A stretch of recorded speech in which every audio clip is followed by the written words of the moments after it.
All right, all right. Shout out to the family. Thank you for your patience. Thank you for your patience, family. The elder actually, I got a great panel tonight. We're gonna have a great discussion. So much going on in the internet. I had to call the brother Professor James Smalls. I want to actually start out with.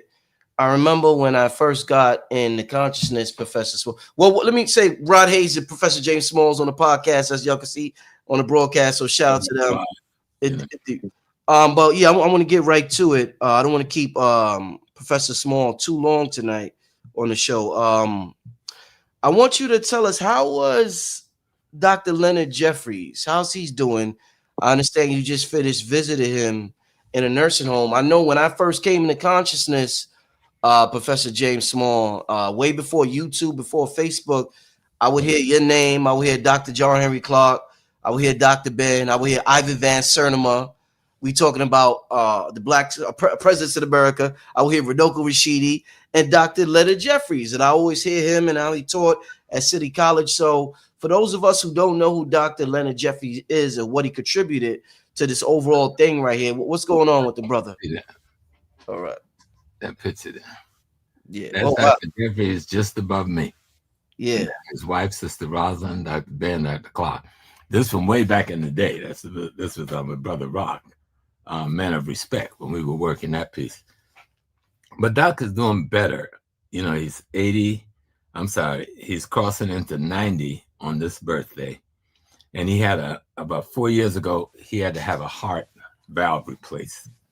And he's been having complication back and forth, you know, because that heart valve is a pig valve. You don't get no human valve. Yeah, I heard. You always have in the early stages this infection back and forth.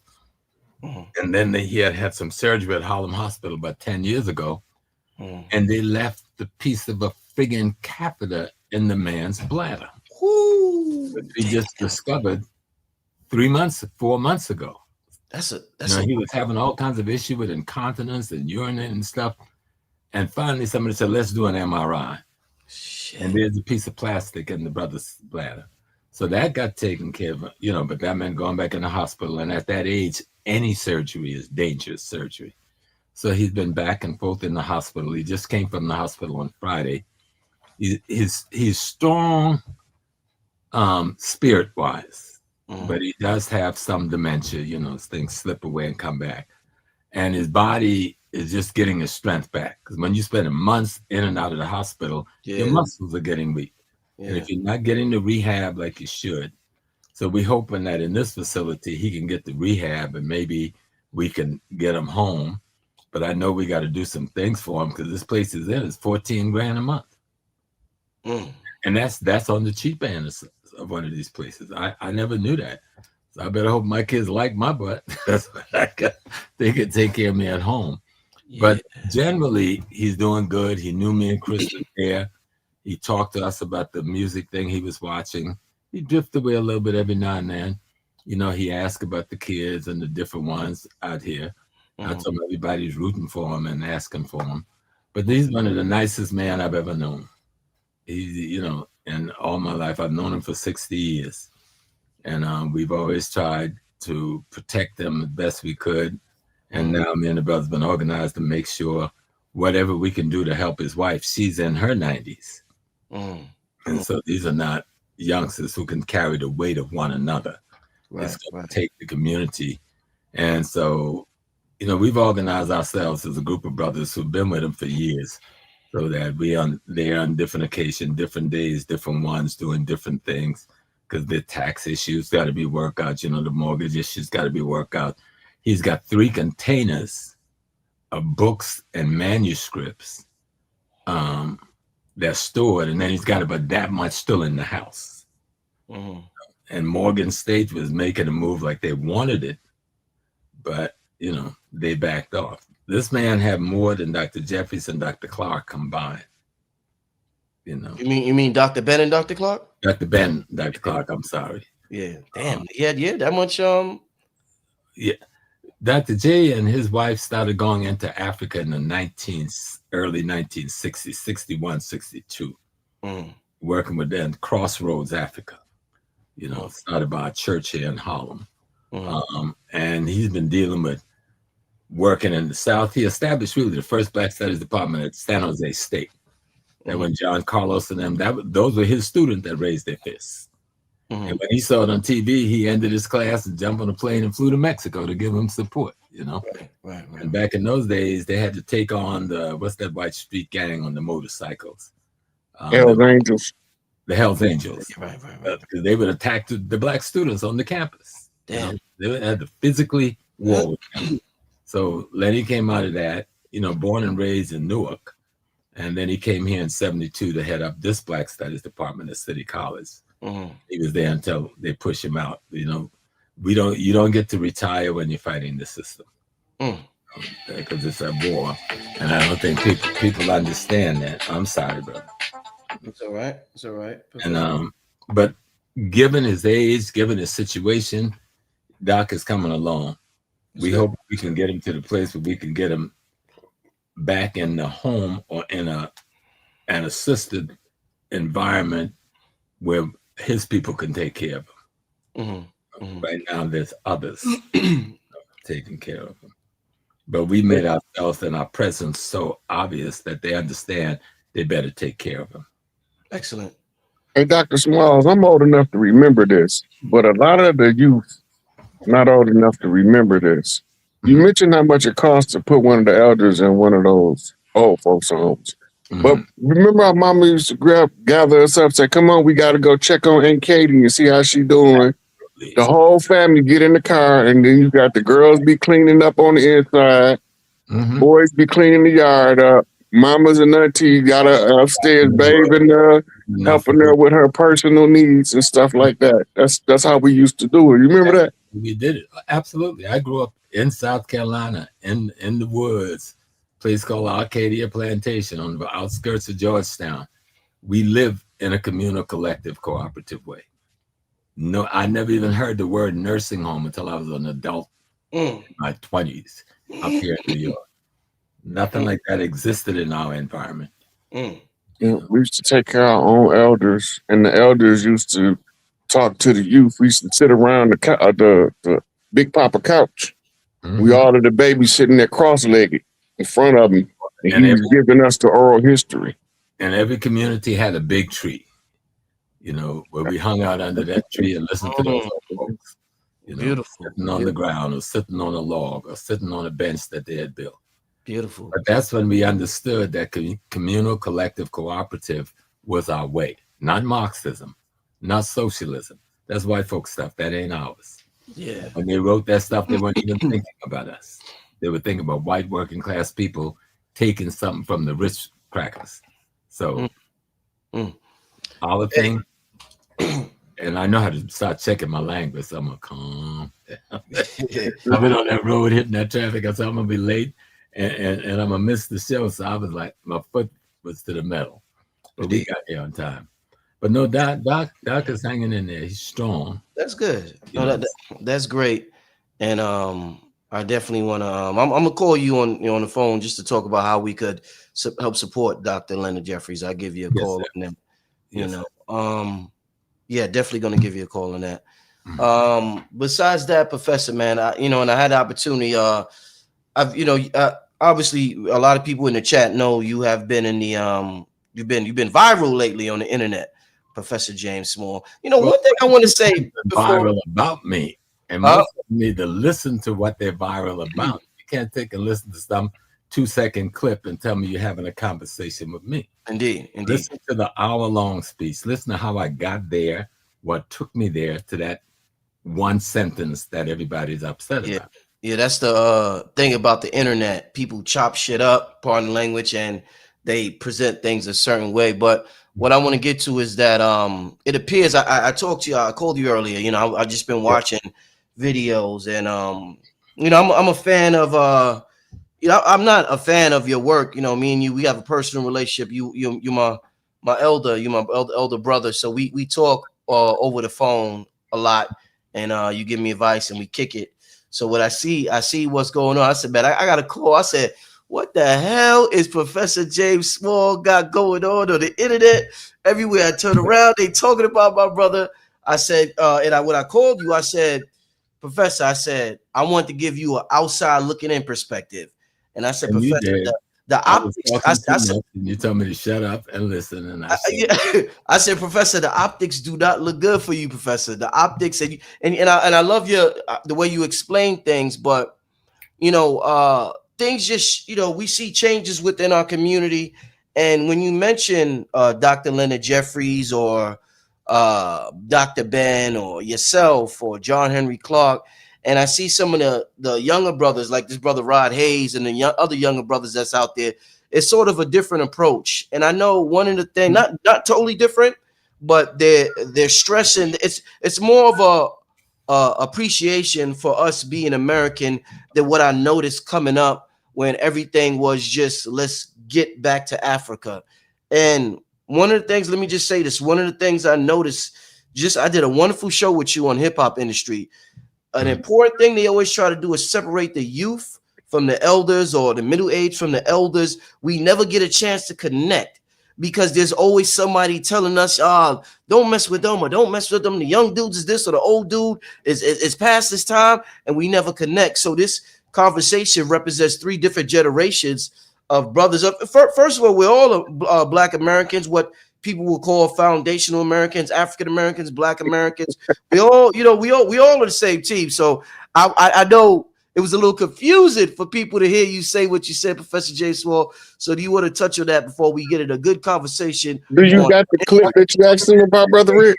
Let's look at what they're talking about. I don't have it. I should have bought it, but you're right. I don't have it. I've been speaking for 60 years. Now, what are they talking about?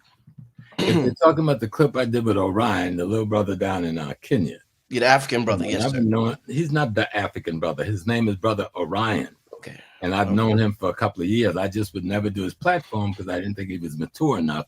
And then I wanted to make sure he was on the side of the radical students in the streets of Kenya and not on the side of those that supported the Kenya radicalism. Because I've been doing a lot of work to fight against that government in Kenya. So I can't even go to Kenya because I've spoken out too much against the president. But I wanted to make sure which side he was on before I even did his platform. I do a lot of platform in Africa, the Caribbean, and here, I don't just make a distinction except that I need to know what your politics is. So that conversation, he asked a question. We had done like about an hour, almost 45, 50 minutes of discussing a bunch of stuff African. And when I say African, I'm talking about African American, African Caribbean, African Latinos. There's a whole African world. There's almost 3 billion of us in the world. And in the United States, there's close to 59, 60 million of us. So when somebody says who they're talking about, they got to declare who they're talking about. And so he asked the question, what is the beef? I think the word was used. And I tried to explain that the best I can. And people say I didn't criticize them or explain the African side. That's not true.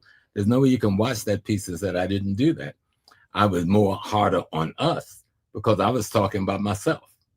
I thought that we should take certain responsibilities. I also tell them that people and brothers and sisters who are from the continent need to take some responsibility. Matter of fact, I started out that he, if I can remember some of it, he need to understand why foundational Black American felt the way they did. And I began to try to break that down. And if I didn't do it well enough to suit everybody, but I don't think that's what got them upset. If they watched the piece, they know what I was doing. See, I'm not going to let nobody play me and take one sentence and play me with one sentence. I was talking for a whole hour about the same group of people. So don't play me on one sentence. If I didn't, and you do this sometimes, if you don't expand your shit enough so people get the full detail, and you say, I send you the piece where I'm on the street on 125th Street, I caught a lot of grief of that in Africa. I got attacked about that. I lost $800,000 on that because somebody put it out at the same time I was about to sign a deal. The man saw it and said, I would not, I don't tell you the words he used. He walked out of the board meeting, took his $800,000 off of the table. But that was my fault. I said that. I wasn't taking it back, and I didn't apologize to anybody for it. I was making a criticism that at the time was legitimate based on something happening on 125th Street. And it didn't just happen that day. It had been going on for a while with the merchants not supporting the ones from the continent, not supporting the young brothers from here. And the cops weren't going at the older brothers. They were going at the younger brothers, taking their socks, their sneakers, putting in garbage bags and stuff. And so nobody asked me to speak on that. Since they handed me the mic to speak on something else, I took the opportunity to address that issue, right? And so somebody cut that 2 minutes or 3 minutes out of an hour and a half, me talking about a whole bunch of things about Black folks, and circulate that around the world. And what happened this time, that same clip, that was about 3-4 years ago.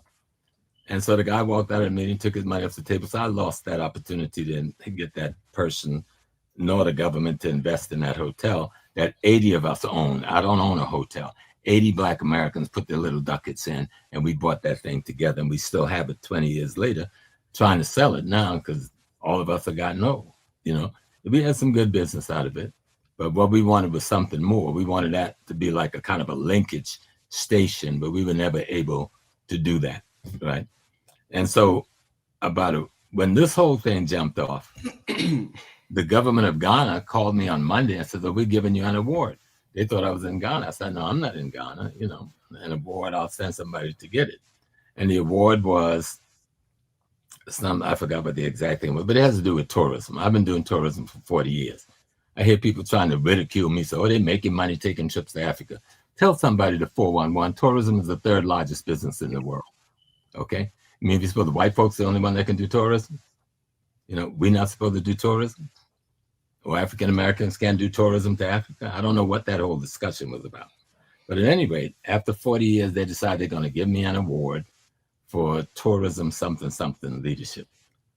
The day before, that same piece that surfaced when I was trying to do the broker for the $800,000 for the hotel, that same piece surfaced in Ghana. So I get a call that morning before from Sister Makeda and tell me that this piece is circulating all around and it's hitting all the internet in Ghana. And I told her to send it to me because I didn't know what she was talking about.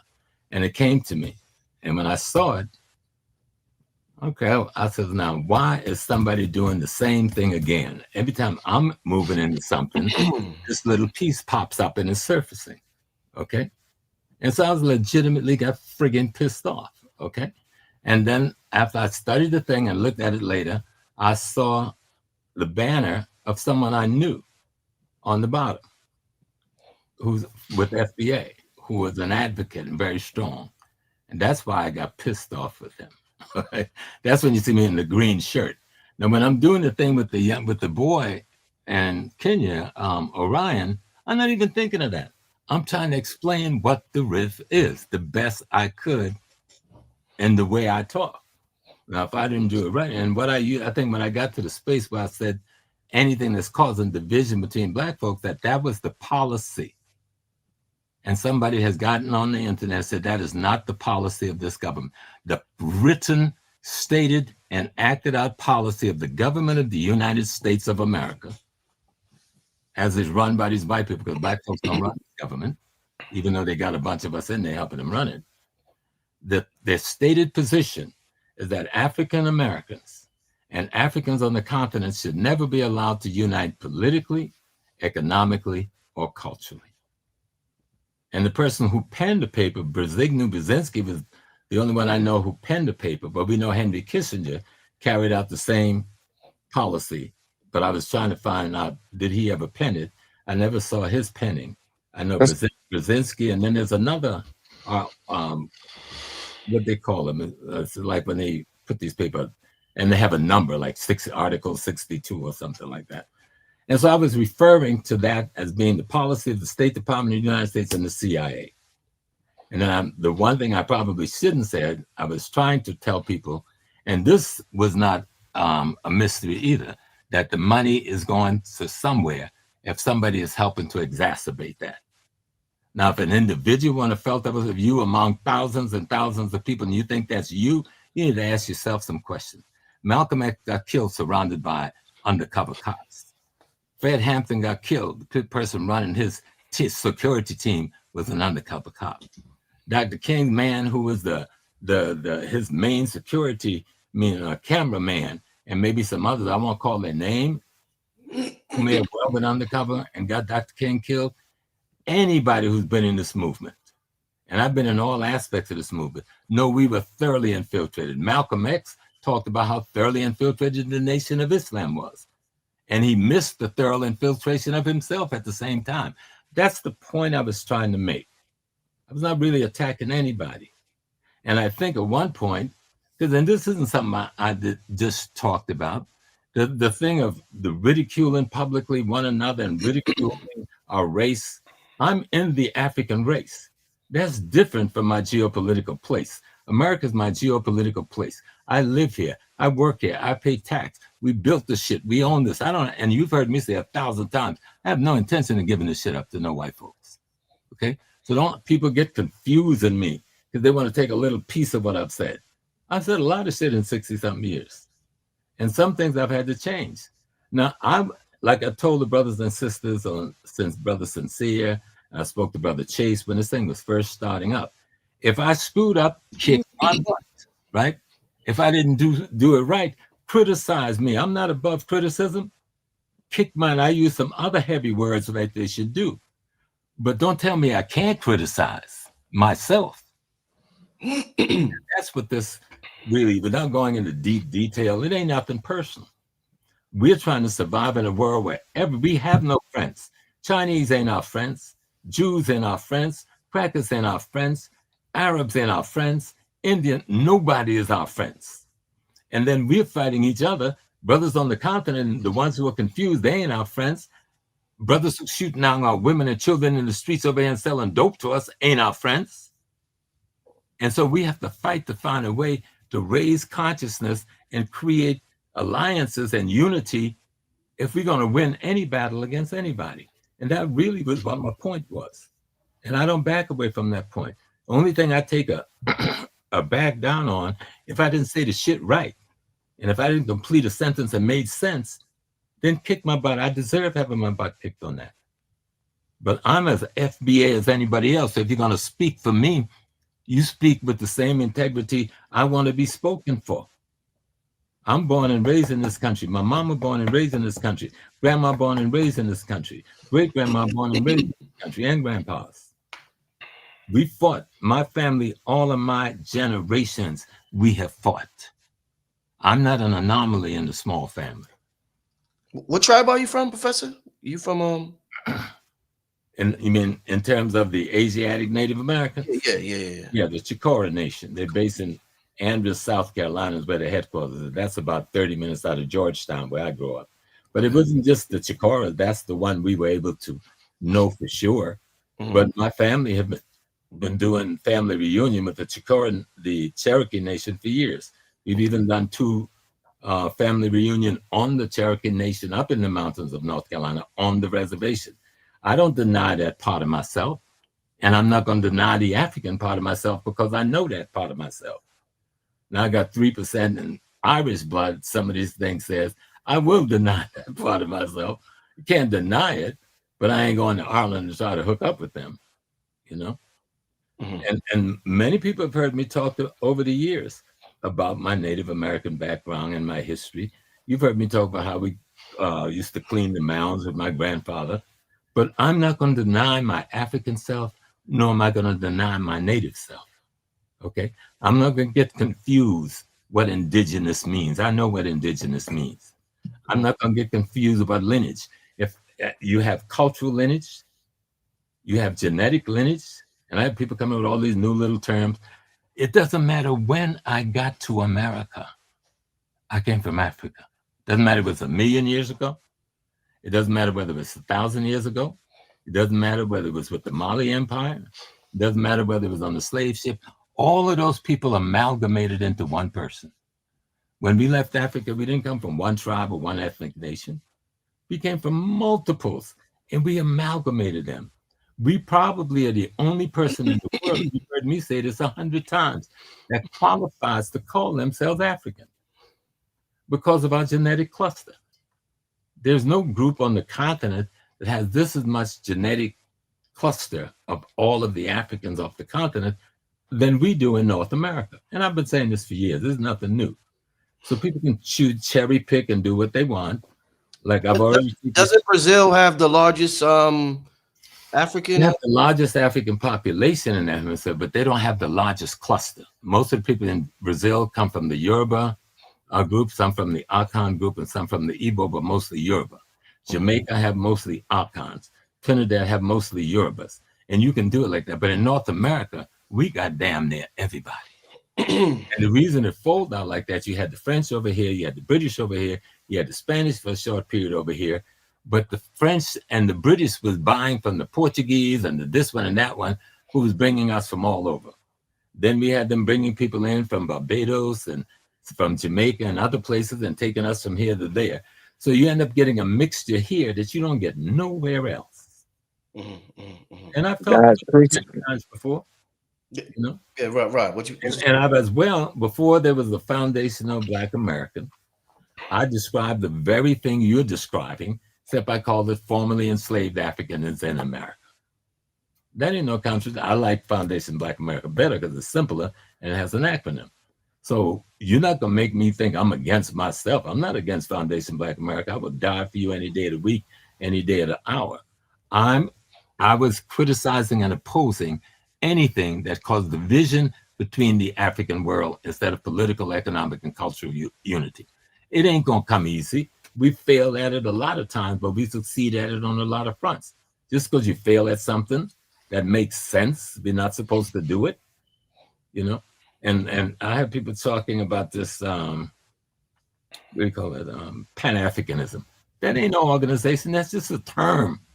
It's a term that means, Pan means to unite. African means that's who you're trying to unite. On whatever level, it may be cultural level, political level, economic level, one or all of them. But that's what the efforts have been. Indeed. Some have been successful to some degree and some have failed. Indeed. So basically, that's what my perspective on this was. But many people got into attacking, didn't even know what they're attacking. So I haven't seen 90% of it, you know, because I'm not going to do that to my mind. No, don't do that. Don't do that, Professor. And I don't want to get angry because I can back for myself. The internet is the wild, wild west, Professor. Don't watch the videos. But I love my people. I love every brother and sister that have been kicking my ass all week. I love them too, and they ain't gonna stop me from doing that. Rod, well, let me hit Rod because Rod had what to say. I was saying the God's crucible, the great melting pot, where all of the bloods is amalgamated into one eclectic group of people that we call Americans now. But when you're looking into blood quantums across the land, we mixed up with some of everything. We Heinz 57s. Mm-hmm. You know. I don't disagree with that. I'm with that 100%. But, and even if we could be diehard African, Pan-African, we can be diehard Islander, whatever, we still got some cracker blood in us. I agree with that too. I just named you my 3% Irish that I know I may have something else. But in the place where we at now, right? Mm-hmm. Dr. James Small's been doing this since I was a baby. Mm-hmm. I'm 55 years old now, right? They passing the torch to the next group of elders. This is the last one I had to see, right? Before they pass the torch, they need to know that the next group of elders is competent, coherent, and know what's going on. We don't supposed to agree everybody all the time, every time somebody open their mouth. This is one of our biggest problems that breaks down our unity. Yes. You supposed to respect this brother because of what he already did. That you can go in and say, well, what was he talking about first before we go to judging him? He got the accolades, he got the background, he didn't pave the road for us.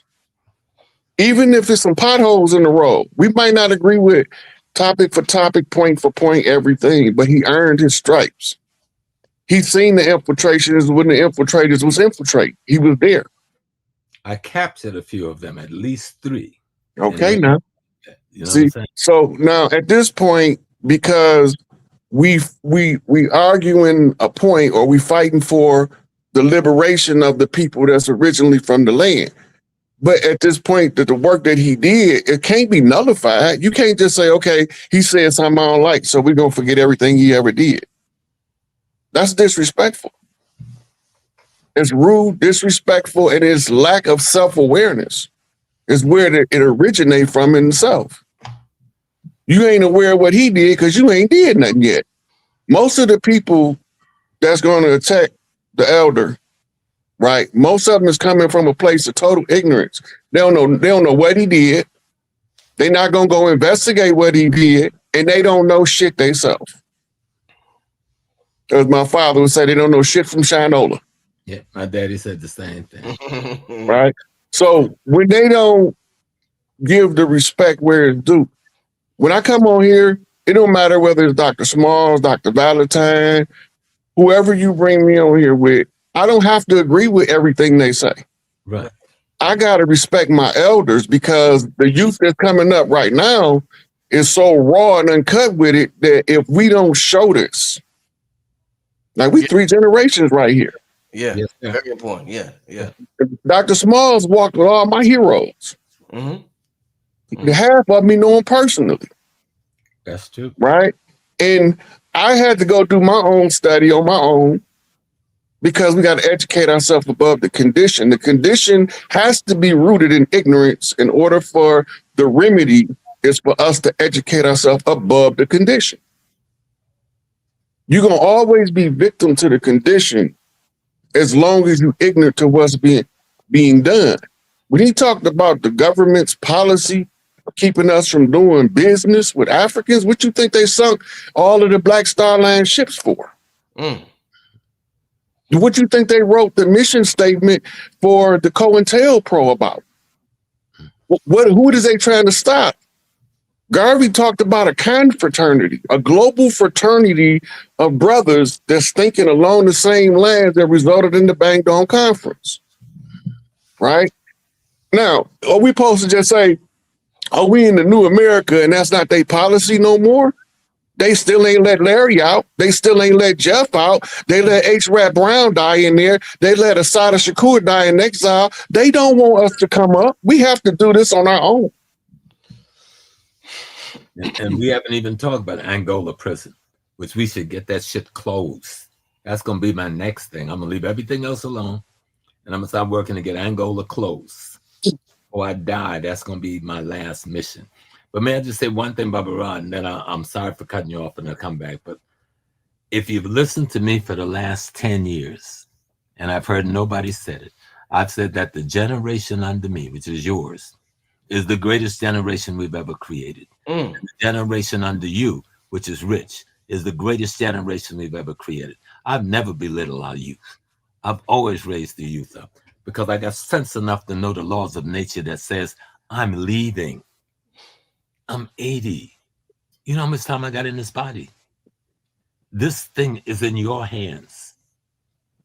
Now, maybe I need to slow down a little bit with my talking, but all I'm trying to say is I've loved you enough to die for you on the front line all of my friggin' life. That lady downstairs who I've been with for 54 years is sad most days because she ain't seen me 15 of those 54. So I've been out here with y'all. You know? Yes. She bore them 4 children and raised my other 2 I had before her. And let me just let people have, you want to bleed about something? Try having a child with an undercover agent. Then you tell me about undercover. Okay? Then you tell me. Because you don't know what I know. Brother who was talking about LA, like I told you the other day, talk about LA. I didn't do nothing in California. Look up my record in the 77 precinct in Orange County. 1970, and tell me whose hands am I in? You went behind a gas station with a pistol stuck in your friggin' mouth. You know, so the movement is the movement. The new generation, you got new technology, you got new information, you got all the information we've gathered for you. Use it. Hey, Professor. Use it to be free of this demon. You know? If Professor, let me ask you this about the elders and even Rod, he's a generation above me. If the youth have access to more information that the elders had access to, don't y'all expect us and those under me, don't y'all expect those under you to have different information than you have?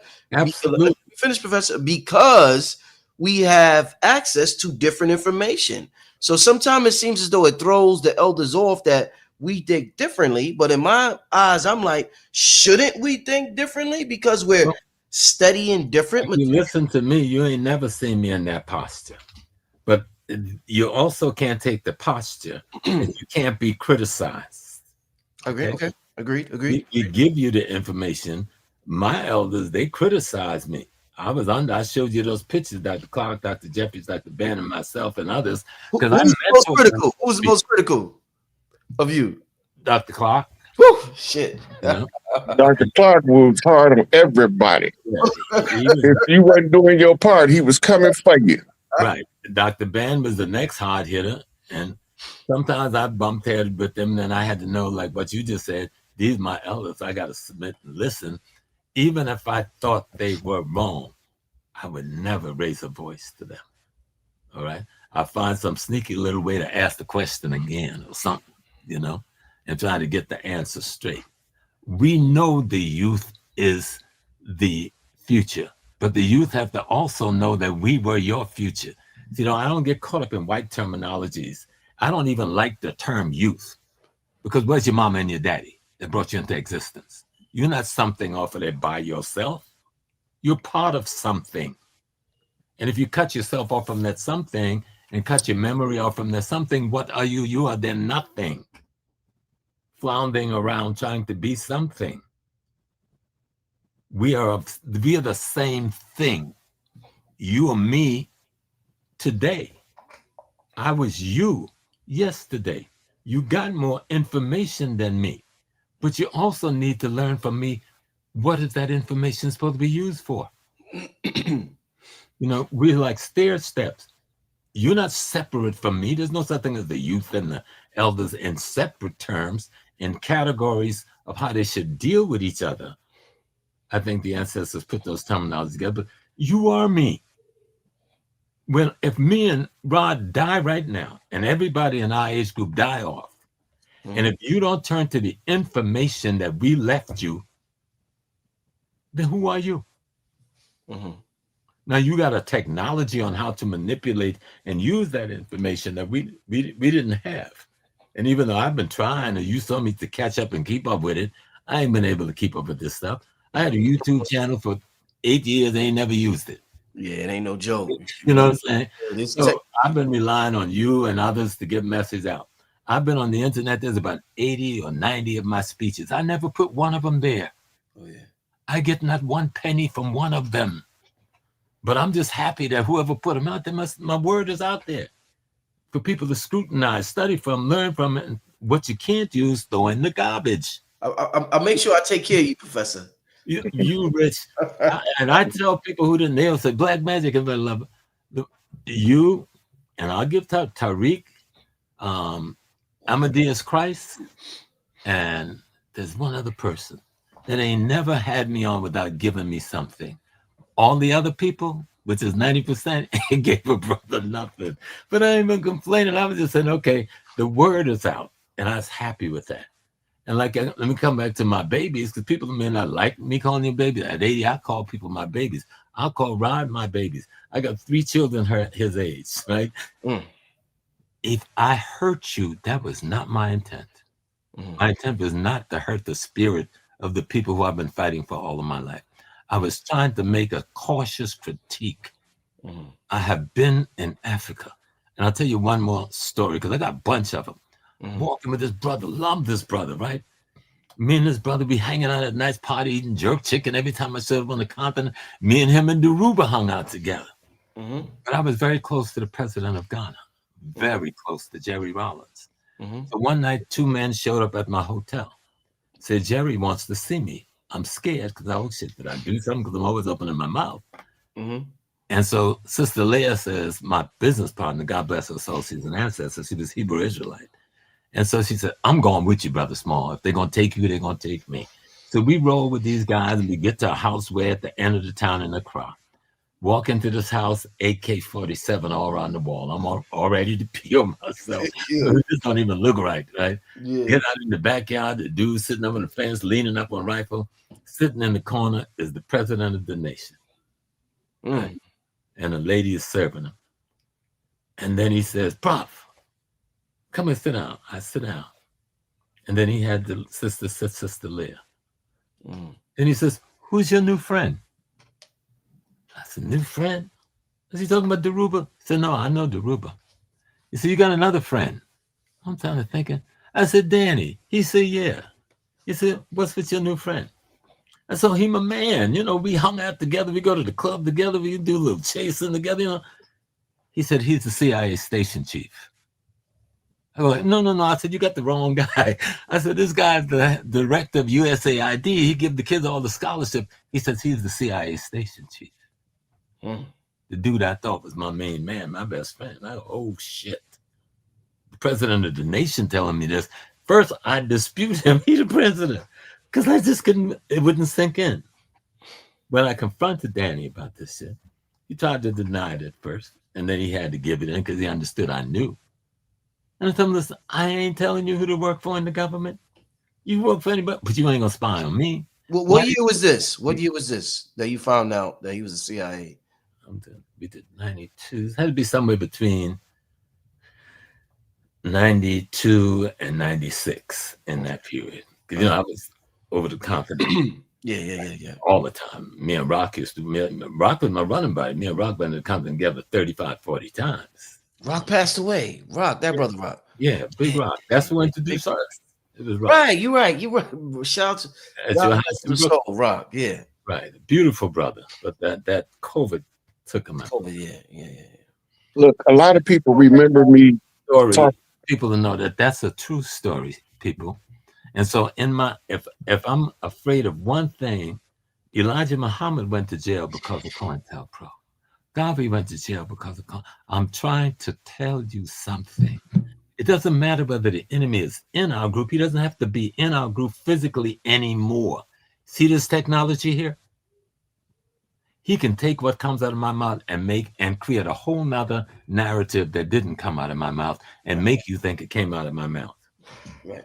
Rod, what did you want to say? You know, Professor. I had went over the FBI infiltration with the snitch program, with the informant program, with the COINTELPRO, and me telling people about it is not the same as somebody who was living through it.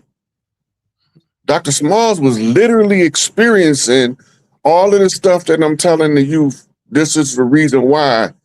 Because when we get to be elders, we have to tell them why they don't have a birthright. You don't have your birthright because people that look like us been infiltrating us since Nat Turner, since Denmark Vesey and Gabrielle Prosser, since we was fighting conquistadors in Florida with the Gullah Wars, Seminole Wars, since we was fighting the Huguenots with the French in New Orleans and Haiti.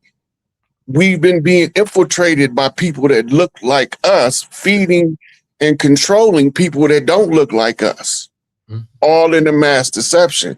Now, we get Dr. Smalls on here. He didn't live through the snitch program, the FBI COINTELPRO initiative, readiness exercise 1984, the whole plot of infiltration that they used against us.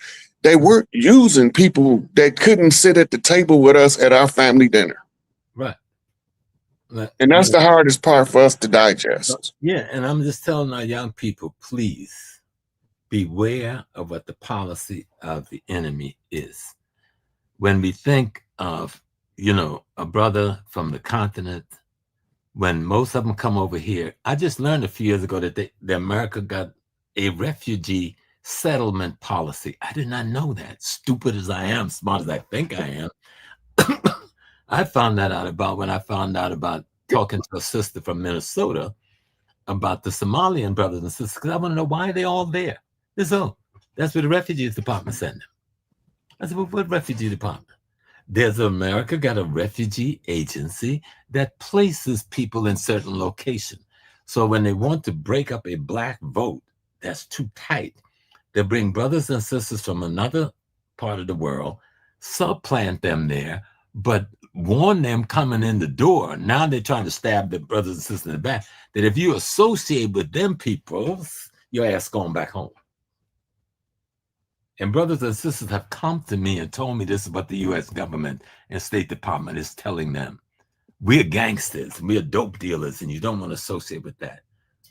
So, yeah, I can blame to some degree the brothers and sisters after being there for a while and seeing that that ain't true.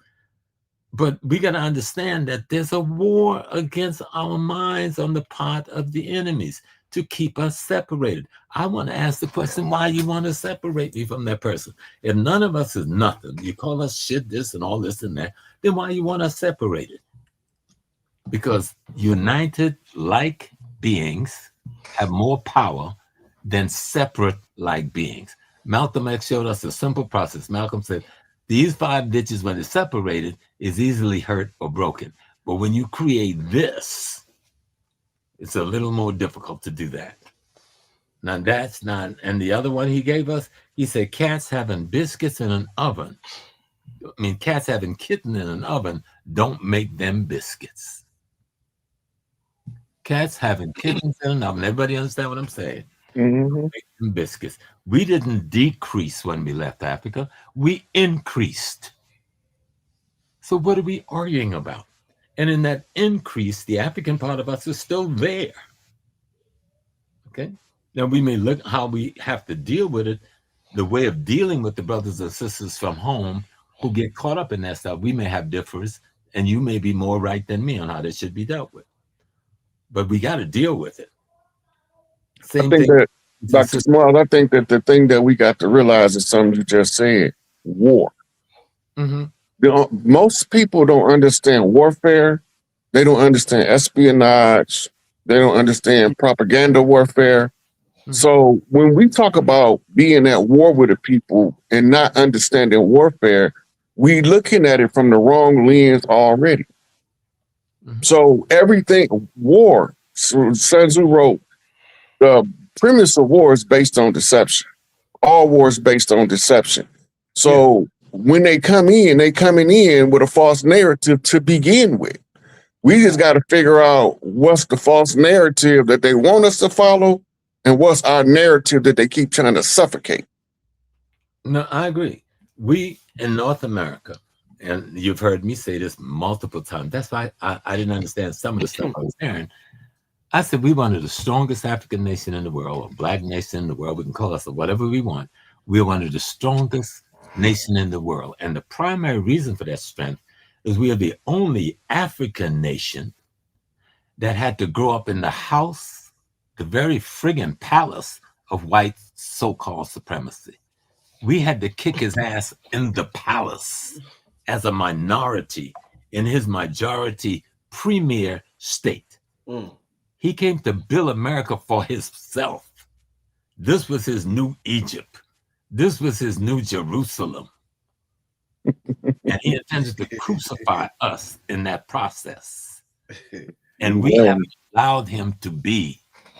And we're about to win. It may take us another 100 years, but we're going to win. We're not going to lose. Like I said, we're going to get reparations. And I don't care if it's in pennies. I want my money. I ain't in no situation. I'm not in no foolish notion. They owe us. I ain't got no issue with that. Every penny they got, they earned it from my blood and my labor. Every technology they got, they earned it from my mind. And we can go on, because all of us talk about these things every day. My primary thing, Rich, was like, if I hurt any of my brothers and sisters, I'm telling them that was not my intention. All right? You say you're a foundation of Black America, and how you describe it is the same way I describe it. Same thing. Yeah, Professor, same thing. But they're just terms, but even the terms, same thing. I could take foundational Black American. I said I don't have African American, Black African American, whatever. We know what we're talking about. We're talking about people who had to come together, constantly recreate themselves, and survive fighting a war, a race war. And it has been a race war for hundreds of years now. Professor, it ain't over yet.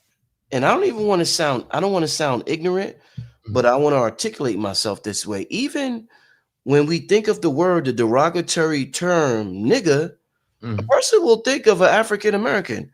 Because somebody from another continent will say, I am not the nigga. I am not that nigga. Like even that term, That falls on us. Everybody know who we are The and what niggas they don't know. need Let me the tell you niggas. what they know, brother. So it's gotta They know that we have taken on a fight against an adversary in a race war that no one else have taken on the way we've taken it on, because we are in the house. We are in the capital of the races.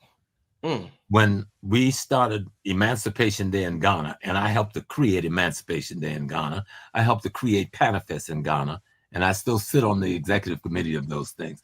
I remember when we got up one day, and this is when I really got deep into the spiritual thing. The brothers of Jerry Rollins, we took a body from America and a body from Jamaica, and he gave them a state funeral. And we're marching down the street in the car. I'm walking with the mayor, the deputy minister, and some other people. And there's hundreds of young people, Ghanaian, who are in chains and shackles, and they're being whipped. I saw a whip hit a girl across the back, and a welt came up big as my finger. The next thing I know, the guy with the whip was on the ground. I had bloodied him up. I had beat him up. I never know to this day what happened between seeing the whelp and when they pulled me off of that child. Something is in our DNA. Something, yeah. All right. Yeah.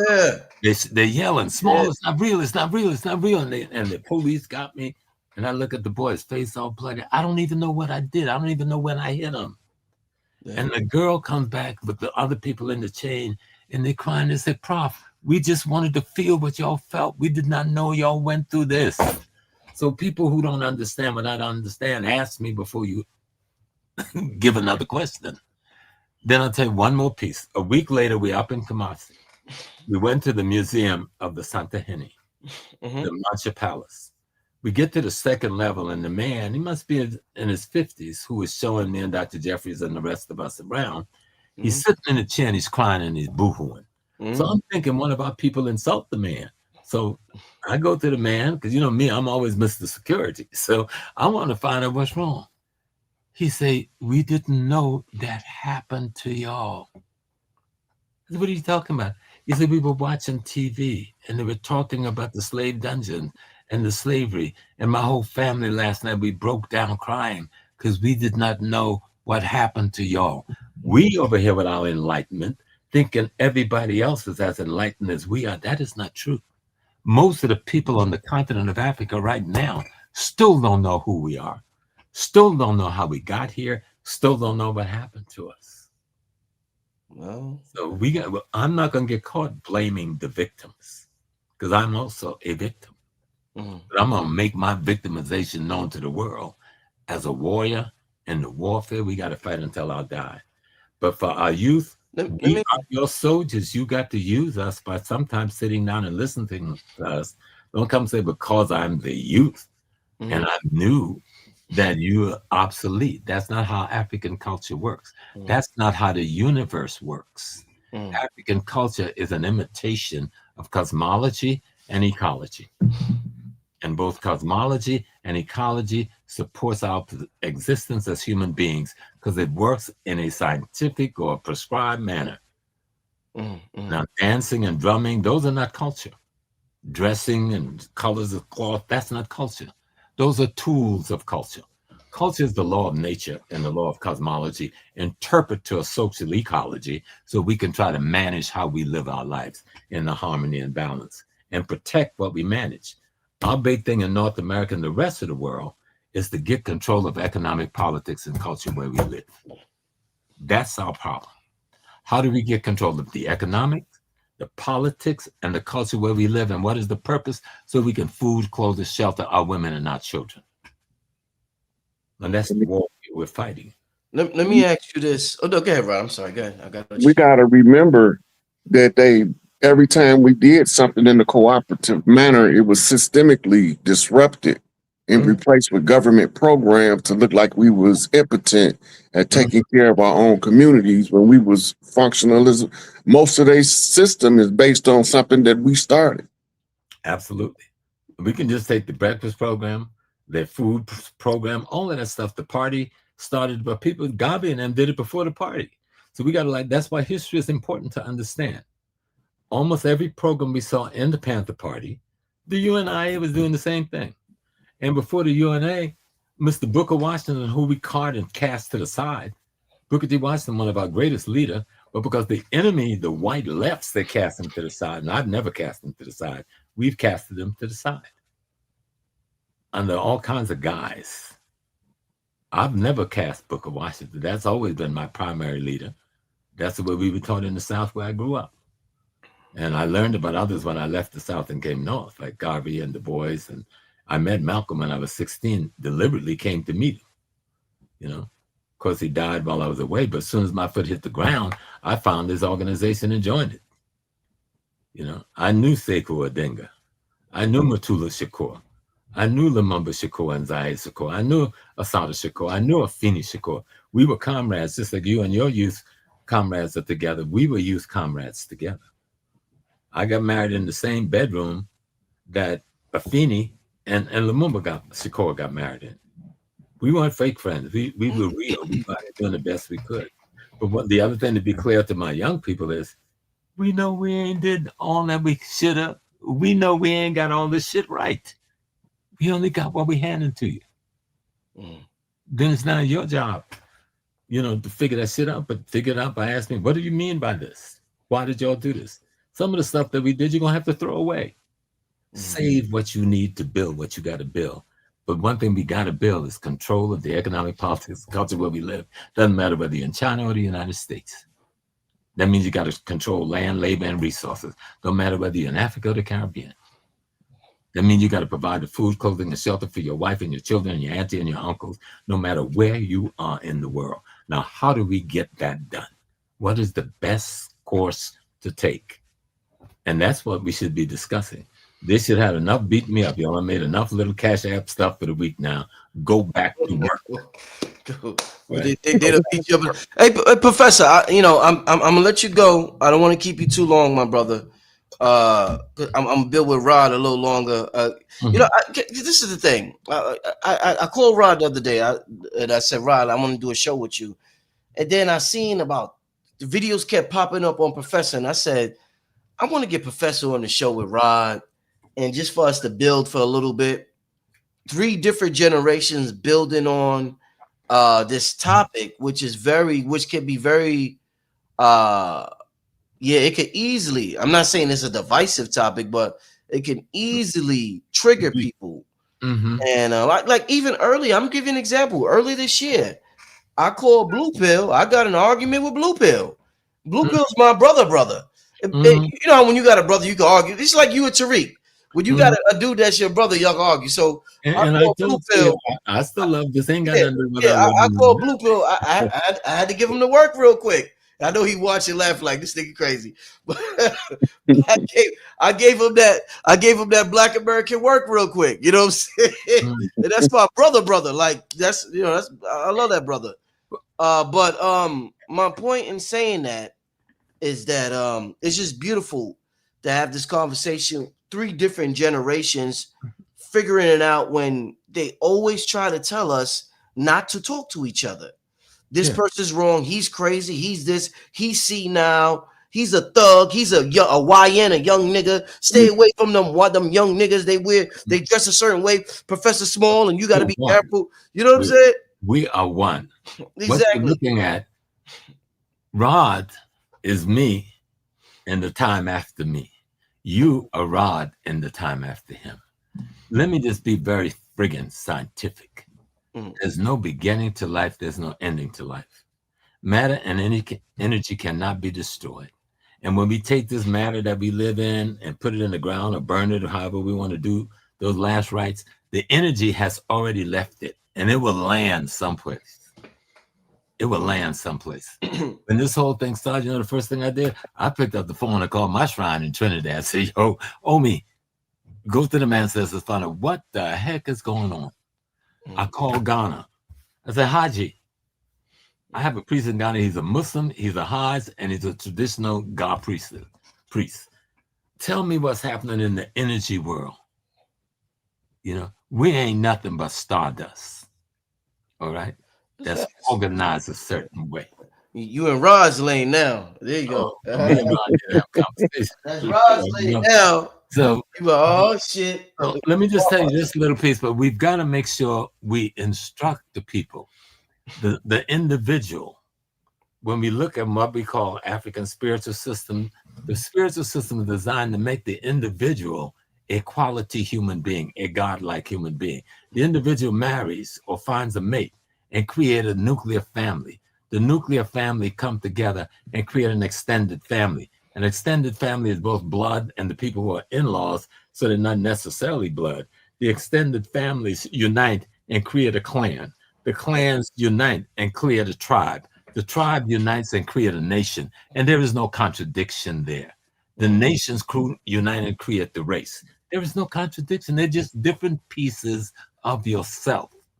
Now, how do you make the pieces work together in a harmonious way so the enemy can't keep us divided while he steals the wealth of the earth for his use and his children's use? Professor Smalls, I got one question.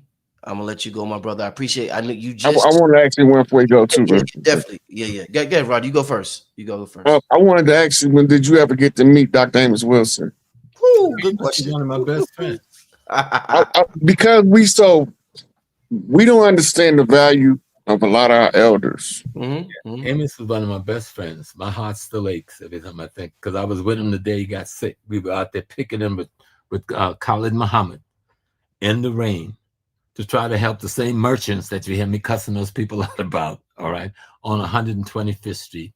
And Amos had asthma, chronic asthma, right? And we tried to tell him to get out of the rain. It was pouring rain, but he wanted to go help get the brothers out of jail because some of us had gotten arrested. Mm-hmm. So finally, I got him to get in the cab, and we send him home. And 2 weeks later, he was gone. Well, one of the things I wanted to ask you about is to tell, like, because he wrote some valuable work on the psychological development of the child, but he got a seminal work, The Blueprint for Black Power. Yes. And I wanted to ask somebody that actually knew him to remind us, my generation and under, of the value of his work and the brilliance of his mind. Oh, listen, Amos Wilson was one of the greatest of our thinkers. He's not as well known as he should be known. But those two books you mentioned, his first book and his last book, he's got 3 or 4 in between. That's all worth reading. And what the youngsters have to learn is to study us. We made mistakes, but study us. What you can't use, throw that shit away. Take from us what is useful for the task you see ahead. But don't make us obsolete because we disagree on a point. All right? Because that's not reality. You're not going to have no victories like that. I don't care what you call yourselves. All right? And this demon rat that we're dealing with in America, they will never practice brotherhood or sisterhood with us. They've had 500 years to prove they could. They've been in charge of making it happen, and they haven't done it. I ain't taking no more chances with them. Okay? I'm done. And but one more, Dr. Bobby E. Wright. Dr. Bobby E. Wright. I knew Bobby. That's my generation. That's why I'm asking you, because I know that you knew them, and I wanted the youth to look into these names. They've got to read Bobby's book because they observe something that you will not have the opportunity to observe. But the children of the thing that we observe is what you're dealing with. You need to know what created this cracker of today from what we were able to see and tell you about yesterday. Yesterday informs today, today informs tomorrow. These are laws of nature. They sound simple and pretty, but they're not simple and pretty. They're real. And we got to flow with the energy. This is about energy, vibrations, you know. And even the brothers and sisters who got upset with me last week, that was a vibration. Something I said creates such a vibration. I examined everything I said because there wasn't one sentence that created that vibration. All content has intent. And then I'll leave it at all content has intent, you know? So me, I don't play with my world. I live in the world of the ancestors. You know, they and me, we always hanging. This is my world. I study them. I listen to them. I learn from them. I walk with the elders. Dr. Jeffries is the last of my elder, and I'm the last of the elder of your generation, one of them. But I'm not the only one. Most of them never heard there's an elder named Max Stanford. Max is down in Philadelphia. He's on dialysis now. They don't know who he is. He headed and founded the Revolutionary Action Movement, RAMS. That was Malcolm X's military arm that most people didn't know exists. He went to prison. He did his time, like many of the revolutionary soldiers. Came back home, was strong enough to go to college, get a goddamn PhD. You know, he's older than me. I'm 80, so he got to be around 87, 88 years old. Max Stanford, Muhammad Ahmed. He's still alive. Ask about him. Ask Pam Africa about him. You know, there's soldiers you haven't even listened to. You haven't paid attention to. Yeah. I remember Dr. Clark said that if Martin was unsuccessful, they had big badass Malcolm X waiting in the background to turn him loose. Yeah. So let's think about something as simple as this. As bad as Malcolm was and Martin was, it was Sidney Poitier and Harry Belafonte jumping off the plane in the cornfield handing the money bag to Sophie Carmichael in the middle of the night. So see, we got to be careful how we label people when we don't know the work that they do. Mm-hmm. You know, definitely one of my favorites too. I love it. Yeah. But you got some writings and some lectures. I'm glad you called me Brother Rich because my mind was on you all week because I go like, who do I talk to? And again, I say to my brothers and sisters, Foundation Black America, Foundational African America, even the ADOS folks who probably won't speak to me. I love y'all. Professor, can you hear me? Yes, sir. Before you go, because what do you think about? Like I said, you've been through so much in your journey to help resurrect consciousness amongst your people. I remember when ADOS first popped off. Then I remember when Tariq popped FBA off. I remember when Rod popped off what he was talking about with the tribes and the chief. And I remember when Dane Calloway popped off what he was talking about. And I remember when everybody started their talk. What's your thoughts on, I want to loosely call it the death of the African American? Whether it's FBA or not, it just seems like that's not the term no more. And that was the term for a long time, even amongst the black intellectuals. You ought to be black careful. Intellectuals now is like, no, don't give that to black intellectuals. Let's not play that because there ain't enough black intellectuals to put in the top hat. Okay. And no, I'm being clear. Because see, we try to do something. It wasn't the black intellectual that made the word black operative. Because before we said African American, we had to fight in the streets to make people call themselves black. We did that as a group. I was part of the group all over the country trying to do that. That was Snake, Soapy, Rap, Adam Powell. He's trying to just get us to say black. But I'm gonna come back to the Africa thing because somebody's trying to get you to let go of something. You have to ask why. Why they want you to let go of Africa? Who's trying to let go of the richest piece of real estate on the planet for a piece of real estate that ain't got no wealth no more? Now, I don't get that. Now, I'm not talking about the culture. I'm not talking about ethnicity, because ethnicity and cultures grow up all over the world. I'm talking about this piece of real estate called North America, except for a little bit of oil and some iron, there ain't much else. They don't have enough gold to spit on in the ground. Africa have 70% of the world's mineral wealth. I ain't giving that away, Brother Rich. I'll take your share. I could use it. I ain't giving that away. I'm not giving away America because this real estate belongs to us. And the technology herein belongs to us. So we need to claim it. But I'm bigger than that. When I talk about it, and if you listen to my speech, I say we own the world. Okay? We own this whole planet, and we need to claim the whole planet. Now, everybody can't claim the whole planet at one time. The little finger ain't going to do what the thumb is doing. They got different jobs. Foundational Black Americans supposed to handle what's going on in North America. Foundational Jamaican supposed to handle what's going on in Jamaica. Foundational Haitians, and then we're supposed to have a relationship to see if we can help one another. That's what our ancestors did all during the time. When Dessalines made his call, thousands of Black Americans left this country in the 1800s and went to Haiti. Now, a lot of them came back because they couldn't deal with that hard life. We weren't used to the hard life of Haiti, but many of us stayed there and became a part of that community. Some of us went to other places. We went to Brazil.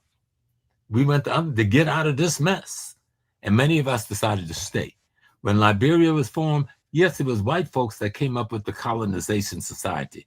But before they even bought the first foot of land, 3/4 of the members of that colonization society was Black. And it was not put together to colonize Africa. It was put together to get rid of the free Blacks in America because they felt we were responsible for the rebellion of the enslaved Blacks.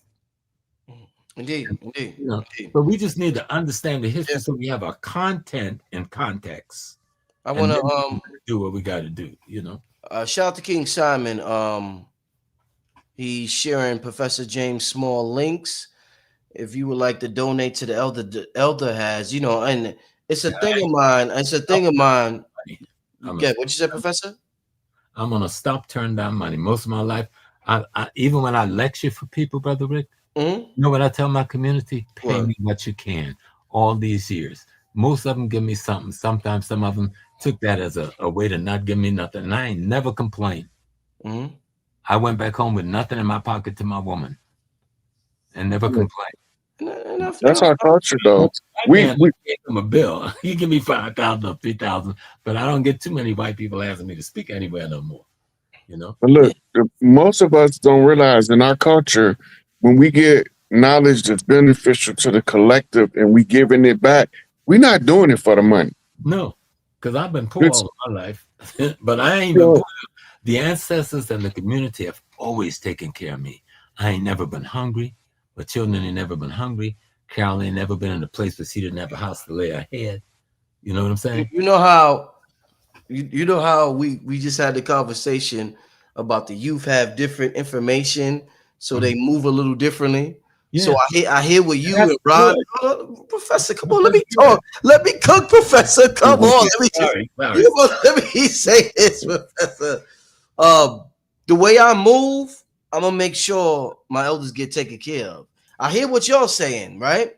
And that's dope how Rod move is admirable. And I'm a man full of integrity. That's part of my rhythm, my electromagnetic rhythm. But I'm gonna make sure my elders get taken care of. So I'm gonna make sure. So when I talk to you on the phone, Professor James Small, you say, Rich, nobody take care of me like you. That's true. Rod Hayes, no, that's part of who I am. So y'all gotta move how y'all gotta move, and I gotta move how I gotta move. And I gotta make sure Rod Hayes, Professor James Small, just get taken care of, because what y'all contribute to this realm, you can't measure in mathematics. It's immeasurable when somebody helps you spiritually. So that's just part of my mission to make sure, and whether it's yourself, there's film with me and Dr. Ben. I'm with Sarnetta, and I go with Dr. Ben to the nursing home, and I'm giving him $600, $700, and I'm only 20 years old. I'm giving away $700 at 20 years old. So it's just I'm a money magnet. That's part of my aura. So because that's part of my aura, part of my responsibility is to make sure all the gods and goddesses is taken care of. So it's very important to know who you are. You know how they say, know thyself? Because I know thyself, I am a money god. I got to make sure y'all taken care of, and that's my mission. So with that being said, I want to make sure y'all help Professor Smalls if y'all can. His PayPal Cash App is up on the screen. Also, he will be at Nicholas Brooklyn. If you would like to see the brother in person, he will be at Nicholas Brooklyn on December 13th. And I know King Simon is all in the chat, and he got information on that. But everybody in New York, make sure you see the professor December 13th. I might pop out to that. I might pop out. That'd be nice. That'll be fire, right? Because Amadeus sent me up some of the new piece that he did on Heavy as the Crown. Yeah. Right? And you got to see this new piece. Oh, man. On Heavy as the Crown. Professor, any last words before you get out of here, Professor?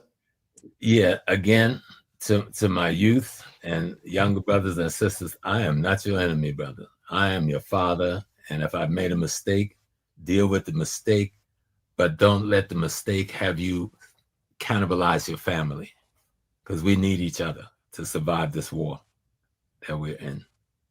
Indeed. And Brother Rod, make sure, young brother, give you all my particulars. I'm honored to have met you. heard your name, didn't know, but I see your spirit. I see your eyes. I see your face. I know what I'm seeing. I don't know what else to say to my people except I love you, and that I make mistakes. And if I made a mistake, but study me well. Don't let people play games with sound bites. Study me, and then conclude what you conclude having studied me. Even that speech I made, study. Listen to my language. I mean, that's Magala Geechee, man. I don't speak English like most people do, but study my grammar. You will be surprised what you might hear. All, and listen to this and hold it deeply. All content have intent. All content have intent. And sometimes our physical being may not mean to give you a content, but there's a spiritual rhythm that will use people like the three of us to create a content with an intent. Now you talking about language, Professor. Now you talking about language. When you talk that, I'm a spooky dude, Professor. I'm a spooky dude. So no, you're a spiritual person. Okay, yeah, I'm saying that in a joking way. I'm saying that because science. Sarnetta always called me spooky. Sarnetta be like, Rich, you a spooky good. I like the spooky's good. So I'm gonna go see my baby. She probably done gone to bed and having me smoked up. I know. I've been running around all day trying to do due diligence. Professor, thank you so much, my brother. I'm gonna call you tomorrow, right? Yes, sir. And peace and blessings, and give my love to them babies and to the queen. You know, I remember when you had the first one. I remember that look in your eyes that they coming downstairs with that baby.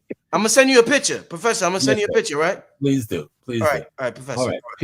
Appreciate Professor. I'm glad to meet him. I hung up on him prematurely. I'm sorry, Professor. That's all right. Hang up. I'm trying to. Thank you, my brother. Okay. I was glad to meet him. You know, he's the last one of the elders out there that I hadn't met yet.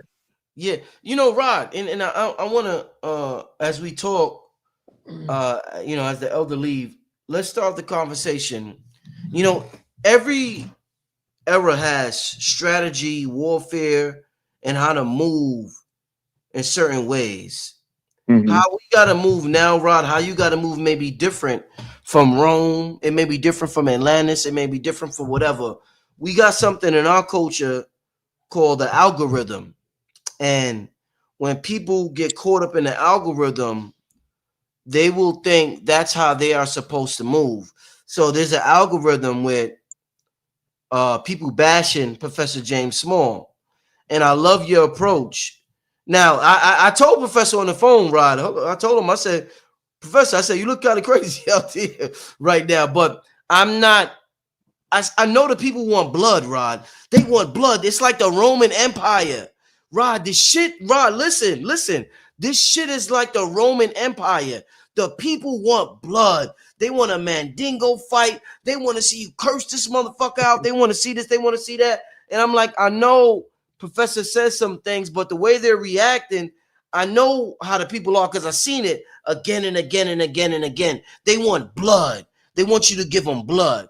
And I love your approach tonight. And I know your stance on America. And I love how you approached it.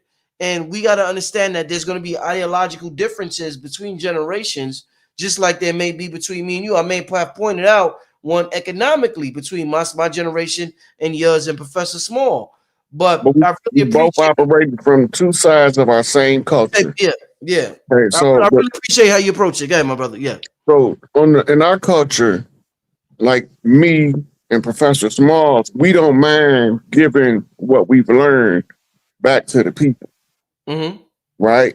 And the position you in, your gratitude triggers you to want to do something. Reciprocity. Think about that. Gratitude triggered the reciprocity. When we doing this, we looking at a march to freedom as a relay race. And when the elders come, we get the rub from the elders. They feel you out, say a couple things, see what triggers you. Can you hold your composure under the grill and the questions about what you saying? And each one of the elders, right, sign off on you. That's how you get your next level. in the culture. That's different from how you go to the university and you get a diploma and you got a piece of paper, right? Once you then got the rub from the elder, that supersedes that paperwork because it's coming from the community. It ain't coming from the establishment. Franz Fanon once wrote, "Establishment, for all of its rewards, to maintain its control, will also kill you." So if they can't control you, Malcolm X, Maurice Bishop, Martin Luther King, Clans 13X, then the ones that they don't tell you they killed, Yahweh being Yahweh. You know, it's just so many of them, I can't even name them all. Yeah. And they kill us in violation of the contract. So they don't want that person passing the baton to the next generation. This is what we was just doing. So we're going over the culture, we examining the reciprocity, right? And like I say, I don't charge because all of the knowledge I got was paid for by my brother and sister buying me books, right? And then I put in the sweat equity myself so I can give it back, right? And like Dr. Small say, other people can take what we give away for free and monetize the channel and just put our content out. Yeah. And then we're not looking for nothing. Long as the youth got more eyes on the problem than we ever had. Because now we got the elders, we got the middle elders, the new elders, which I am, right? Then we got the youth that's coming up that's been in this path like you, right? And like you say, when you was 20 years old, you know what I'm saying, you was digging in your pocket for the cause. That's gratitude. Gratitude is the only thing that's going to make you do that unsolicited, right? And make you not regret doing it later. You got to come from a place of gratitude. Gratitude broadens the love bandwidth, right? Once that bandwidth is broadened and that reciprocity makes it become a two-way channel instead of a one-way channel. You got to understand the basic understanding of the alchemy of it. The ones who understand the alchemy of it show their gratitude. This is a priest not supposed to solicit the people for donations, but the donations can be accepted out of the place of gratitude on both sides. And that's what keep that channel open. And that's why they say, why would I worry about what I'm going to eat or where I'm going to rest when the birds don't worry about what they're going to eat or where they're going to rest, right? Nature provides. In the human arena, the freely giving up something that you acquired through sweat equity, it's going to have a triggering effect on the gratitude of the people that's getting the information to reply with reciprocity. I like what that brother said. I'm going to send him a little something. You know, it's just the culture. That's how we are. That's how you know when we in the right environments, because we get the right reciprocity. And that shows in all of us at different points, because we got to know where we at in the game. You couldn't do what you do if you didn't know where you were supposed to be in the game. You got a particular set of skills and a particular mentality, and you can apply it. And when you apply it, you're able to get the most cutting edge information on your show, because you always looking for who's next, who's coming up. There's some guys on the come up behind me that's wicked. They wicked. They got. You'd had Top Cat on here. Top Cat memory is phenomenal for them treaties and the laws, and he could, like, I'll be talking. When me and Top Cat do something together, I'll be talking, and then I'll mention something, and he'll call out the treaty. All right, so now I don't got to remember the treaty. I just got to let Top Cat tell y'all which one it is, and then make the information go by faster and faster. Right. And then it's also it's an automatic built-in checks and balance system. Because people be saying, sometimes I get a reference in the course of conversation. I might bring up a book, but they're not gonna hear it, right? But if somebody cut you off and say, "Yeah, you can find that here," now they hear it. Because when I first came out, I would tell everybody everything. Well, I found this here, this here, this here, and they said, "Where your references?" I just told you 50 references, and you talking about where my references at, right? So, and that's another reason why I don't do debates, because the references are also subject to scrutiny, right? So we already going off what somebody else said.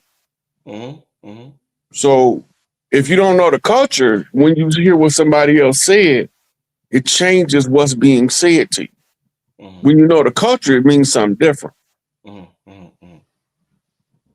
Yeah, it's hard to know the culture of 1920 and 2025. So sometimes we analyze 1920 from a 2025 perspective, and we'll lose all the context to what we're studying or researching, and we'll analyze it from a 2025 perspective, and we lose everything. And I think that that's what continuously happens with the study of history. Like, and I said this before, Rod. I've seen Kanye say it. A lot of people said it. I could talk, Rod. Listen, this is complete facts. Everybody say it. I could argue with somebody today, December 4th. By December 14th, today's December 4th, right? By December 14th, there will be 60 different versions of the argument that happened today. That's in 1 week. There will be 60 different versions, Rod. So imagine 1,000 years. That story of what took place in 1,000 years. How altered the story is. So when you study history, it's like, nigga, we can't agree on what happened a week ago, how can we ever agree on what happened in 1492 when Columbus sailed the ocean blue or whatever? So my whole approach, Rod, my approach with it has always been with a grain of salt. I listen to everybody, and my focus is to just basically, Rod, be the greatest version of myself currently, because you could get caught up in the ultimate rabbit hole when it comes to arguing about history, my brother.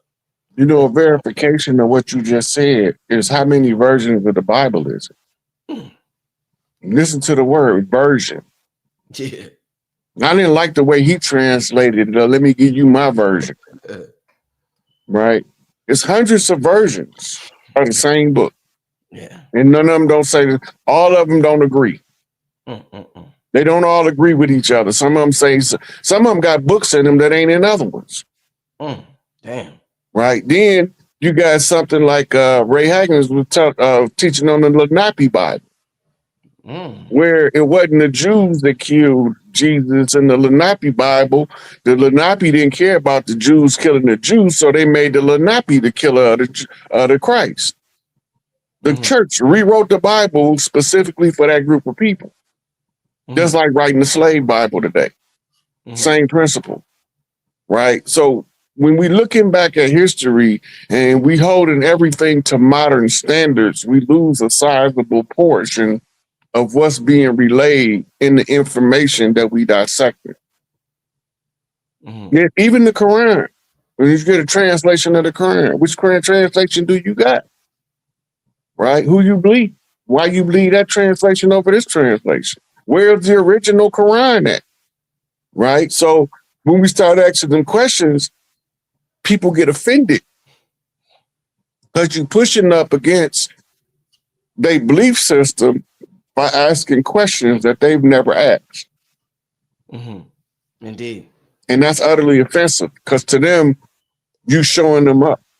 Yeah. And you just asking the question because that ain't your religion and you want to know about it. But you ask the wrong question, and then you end up like Salman Rushdie on a hit list. Right. You know, for writing the satanic verses. So I want to ask you a question, Rod.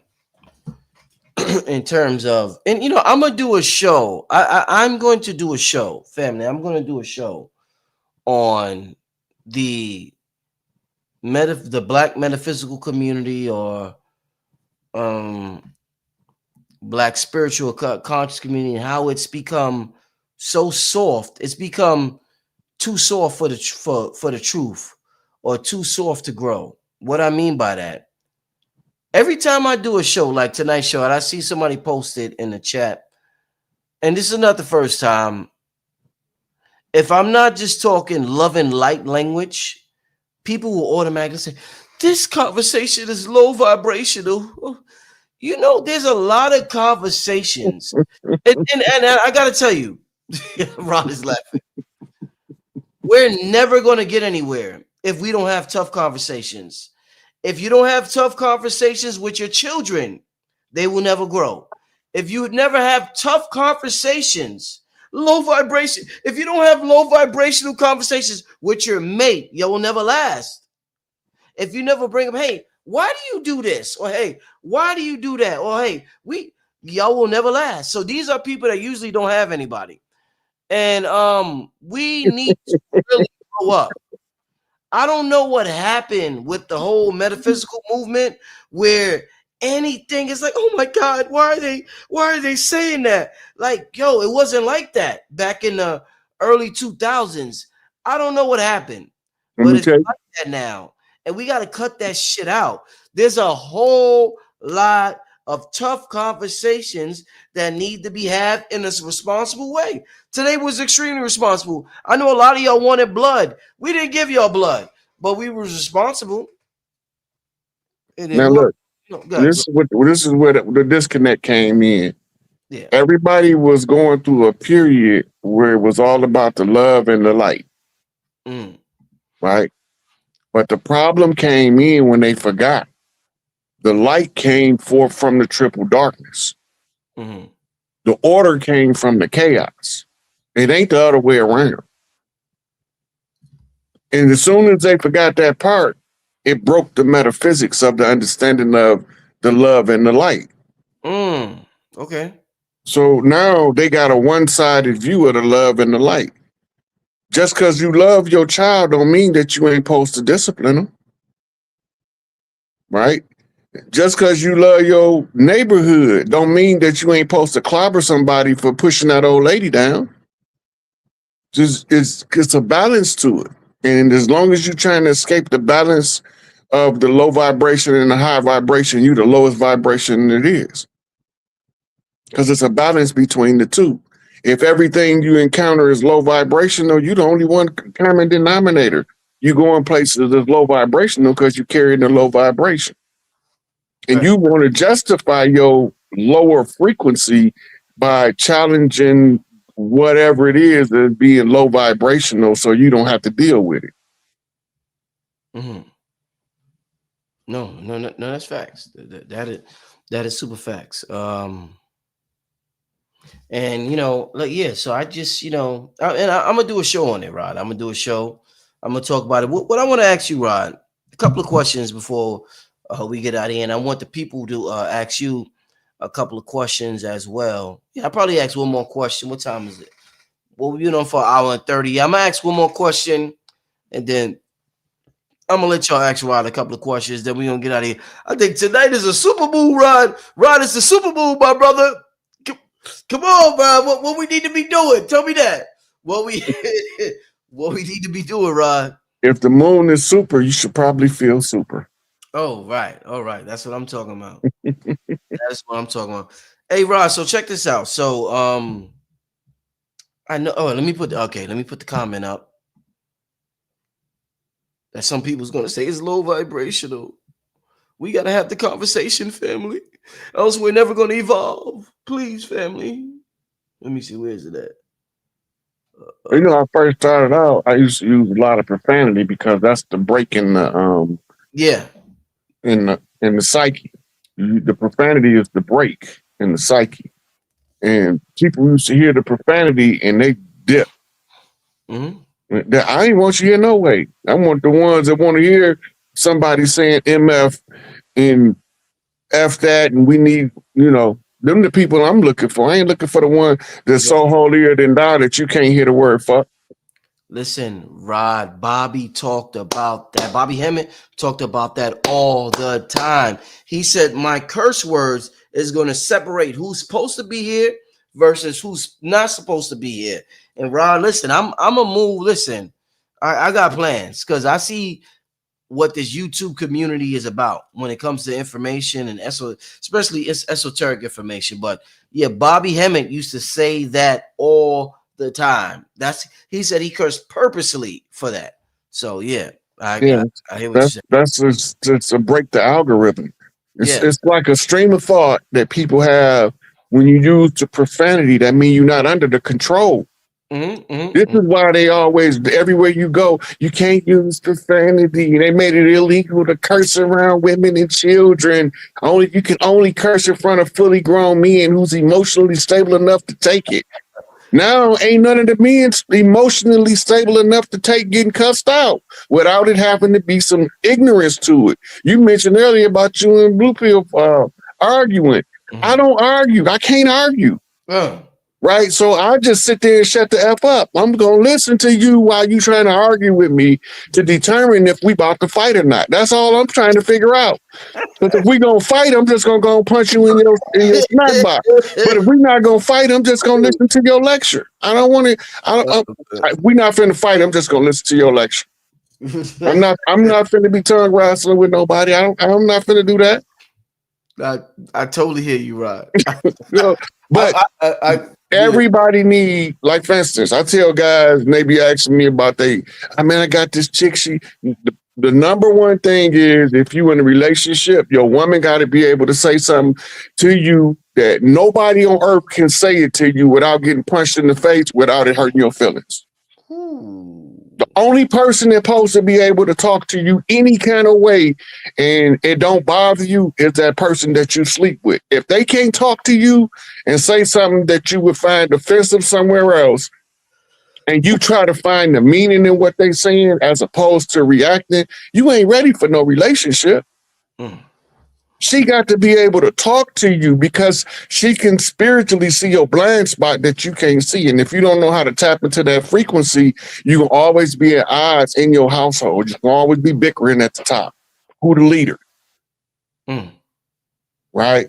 The man supposed to lead when you at war, the woman lead when you at peace. That's as simple as it could be. It's beautifully said, my brother. Oh my God. Beautifully said. Hey Rod, let me ask you. Okay, so somebody posted this. Give me some family. Give me some questions for Rod. We're gonna get out here in about 20 minutes. Give me some questions for the brother Rod. I really appreciate everybody who tuned in tonight. Like I said, family, I can only do things the way I know how to do things and what vibrates with me. And to me, it was a good idea to have Rod and Professor James Small on tonight. There were some things that I just thought Professor Small was looking crazy on the internet, and I want him. I got my platform is pretty big. I got 500,000 subscribers, and I'm like, I want him to come on here and just tell the people exactly what's going on. But at the same time, I want different generations to be present so we can have an honest discourse about the direction of quote unquote Black consciousness in America.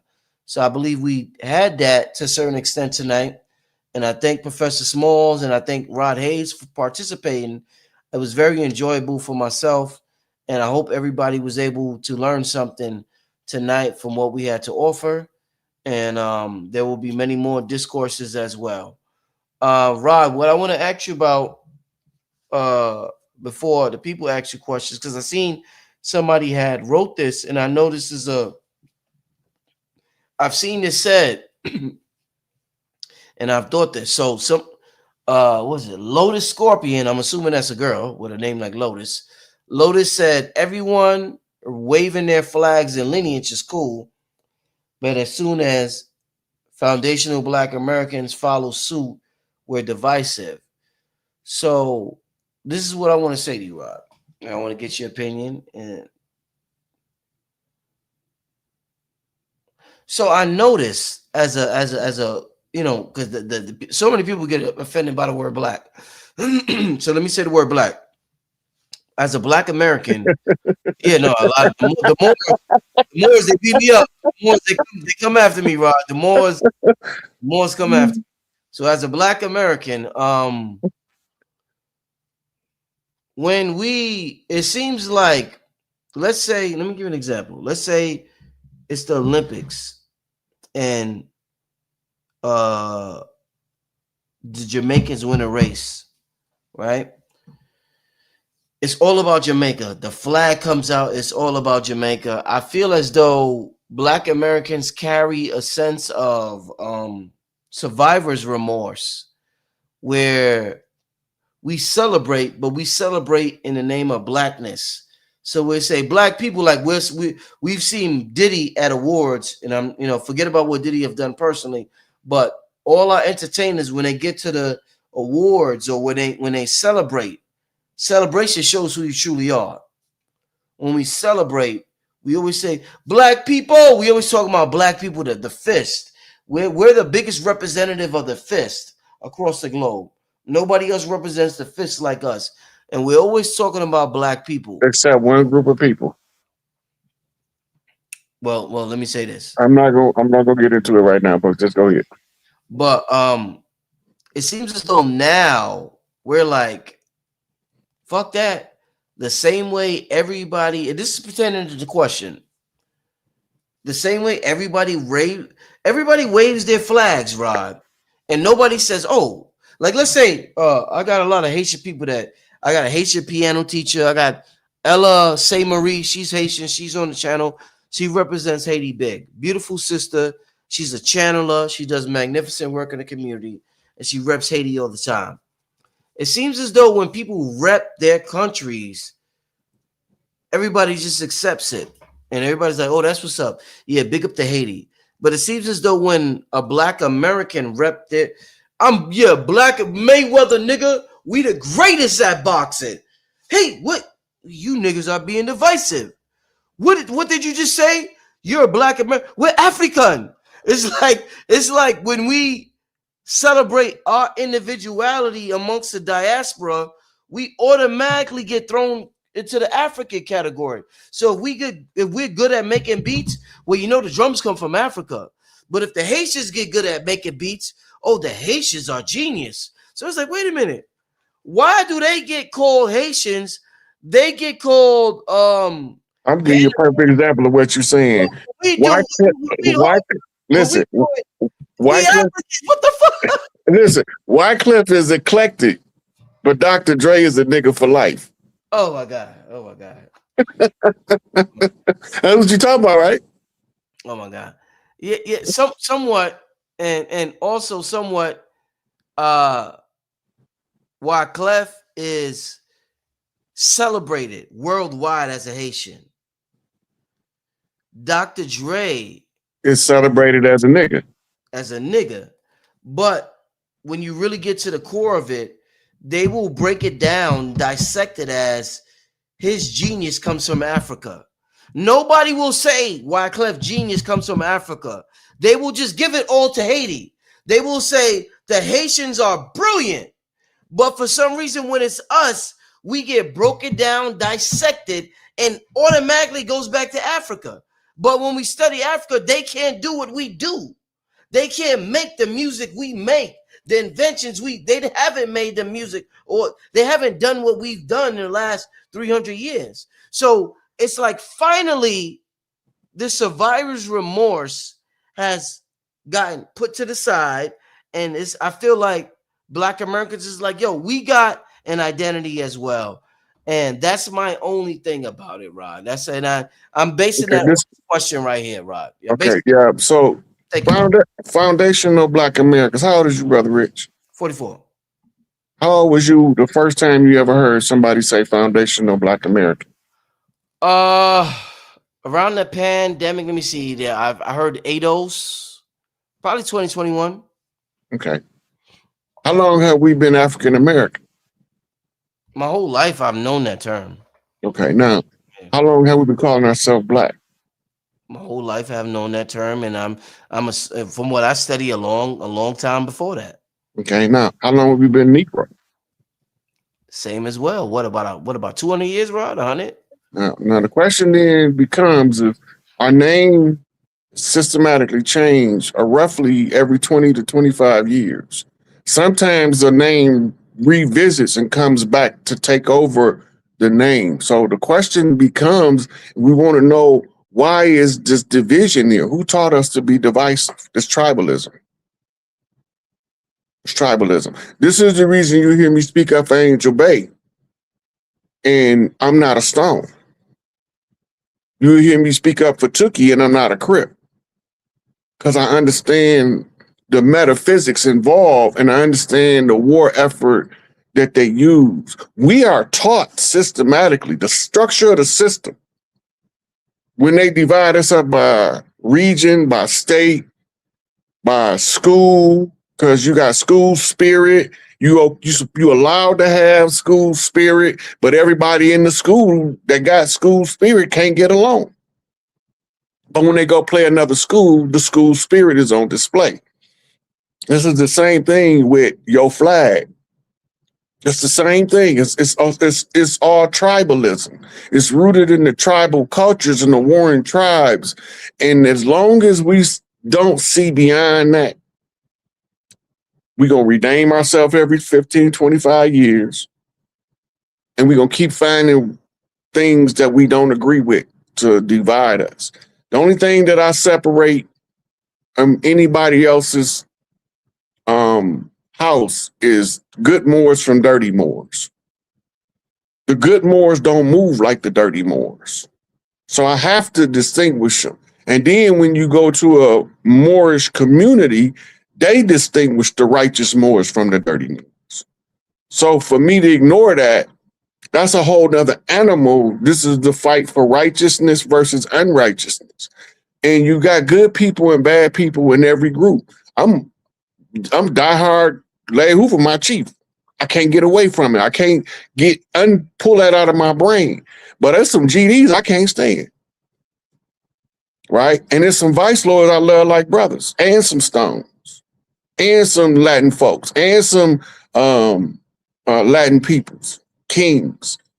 I've met people that I've liked and disliked in every group of people I've ever encountered. But that doesn't determine how I handle people in general. Handling people in general goes more to your understanding of what was the war effort? What was the mechanics of the war they inflicted on us?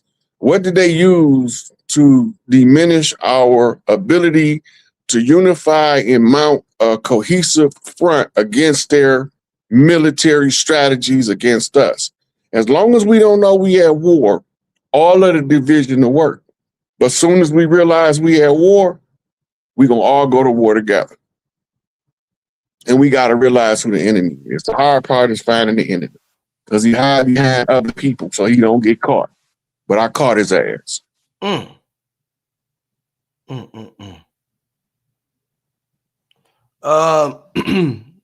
Somebody asked Rod, is the algorithm connected to the circadian rhythm and atomic clocks? The circadian rhythm is the natural rhythm of the body, what they call a biorhythm. The algorithm is the computer stream of everybody's collective information converging in what we would call a stream of thought. The algorithm is a string of thought on using the internet as the sensor tool to identify it. So when you see the algorithm, like, you can't go on TikTok and scroll TikTok and it's not people talking about we was already here. You can't do it no more. But 5 years ago, it was only a handful of people saying it, and they were being attacked and called batshit crazy. The atomic clock, on the other hand, is just a more precise down measure of seconds and fractions of seconds to give you a most accurate time, right? The atomic clock is not necessarily tied to your circadian rhythm. Your circadian rhythm is what you sleep by and what you wake by. Some people's are nocturnal, some people are for the daytime, right? So these three rhythms show you three different things. The clock is calculating time. The circadian rhythm is saying when you should rest, when you should be awake and active. The algorithm is the collective stream of thought. The mindset of the most amount of people is following this particular train of thought. That's the difference in the three. Indeed. Rod, a question somebody wants to ask is Indian short for indigenous? Well, not in the term when they was coming over here. The word that became Indian was EN space DIOS. And it became rewritten as Indian, INDIAN, in the English transliteration of a Spanish word. Indigenous sounds similar and it has what looks like a similar root word, but it's because of the transliteration. The indigenous is it's an English word, and it's just another way. Like, for instance, you got multiple words to describe a car. You got a car, automobile, medium of transportation, and some people call it mobile carts. So you got different names describing the same thing. So indigenous is describing the people that are actually from a particular area, but then you have time.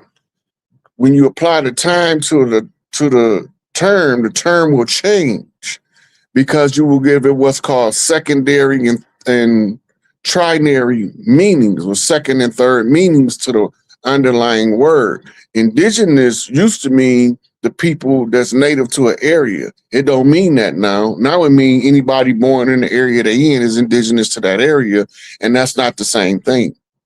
But because of the use of the word, the interchanging with the word native, indigenous, aboriginal, autonomous, all of these terms being interchanged, and it's giving the impression that they all mean the same thing. And that's why etymology is necessary. Then for Columbus to think he was in India when India was named Hindustan is an absurdity.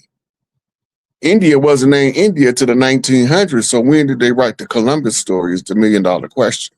Because he couldn't have thought he was in India when India didn't exist. Right. Indeed.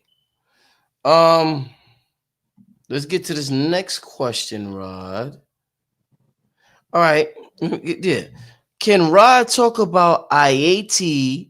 I hope I'm saying it right. The imperial orders that was given, and elaborate on the imperial part too. You know, and Rod, let me say this. I hear people from Haiti say, "Yeah, we built Chicago," or "Yeah, New Orleans is that's Haitian people," and I'm like, are you serious? I like. So talk to me about that, my brother. You ever heard of Port Nola? No. Port Nola was originally the Mississippian culture's intake for foreigners. Before Ellis Island, before colonizers landed from Florida going up to Maine, anywhere over there, all of our foreigners that came in, they first had to go past the islands, and one of the checkpoints was Ayiti, an ancient checkpoint. And so, where's this checkpoint? In Ayiti. You're on your way to Port Nola. Nola is at the mouth of the Mississippi going into the Gulf. Okay. All right. Now, there are several checkpoints that became colonized first because the ships that used to patrol our waterways see a ship coming in, and they would tell them where you had to dock. Right.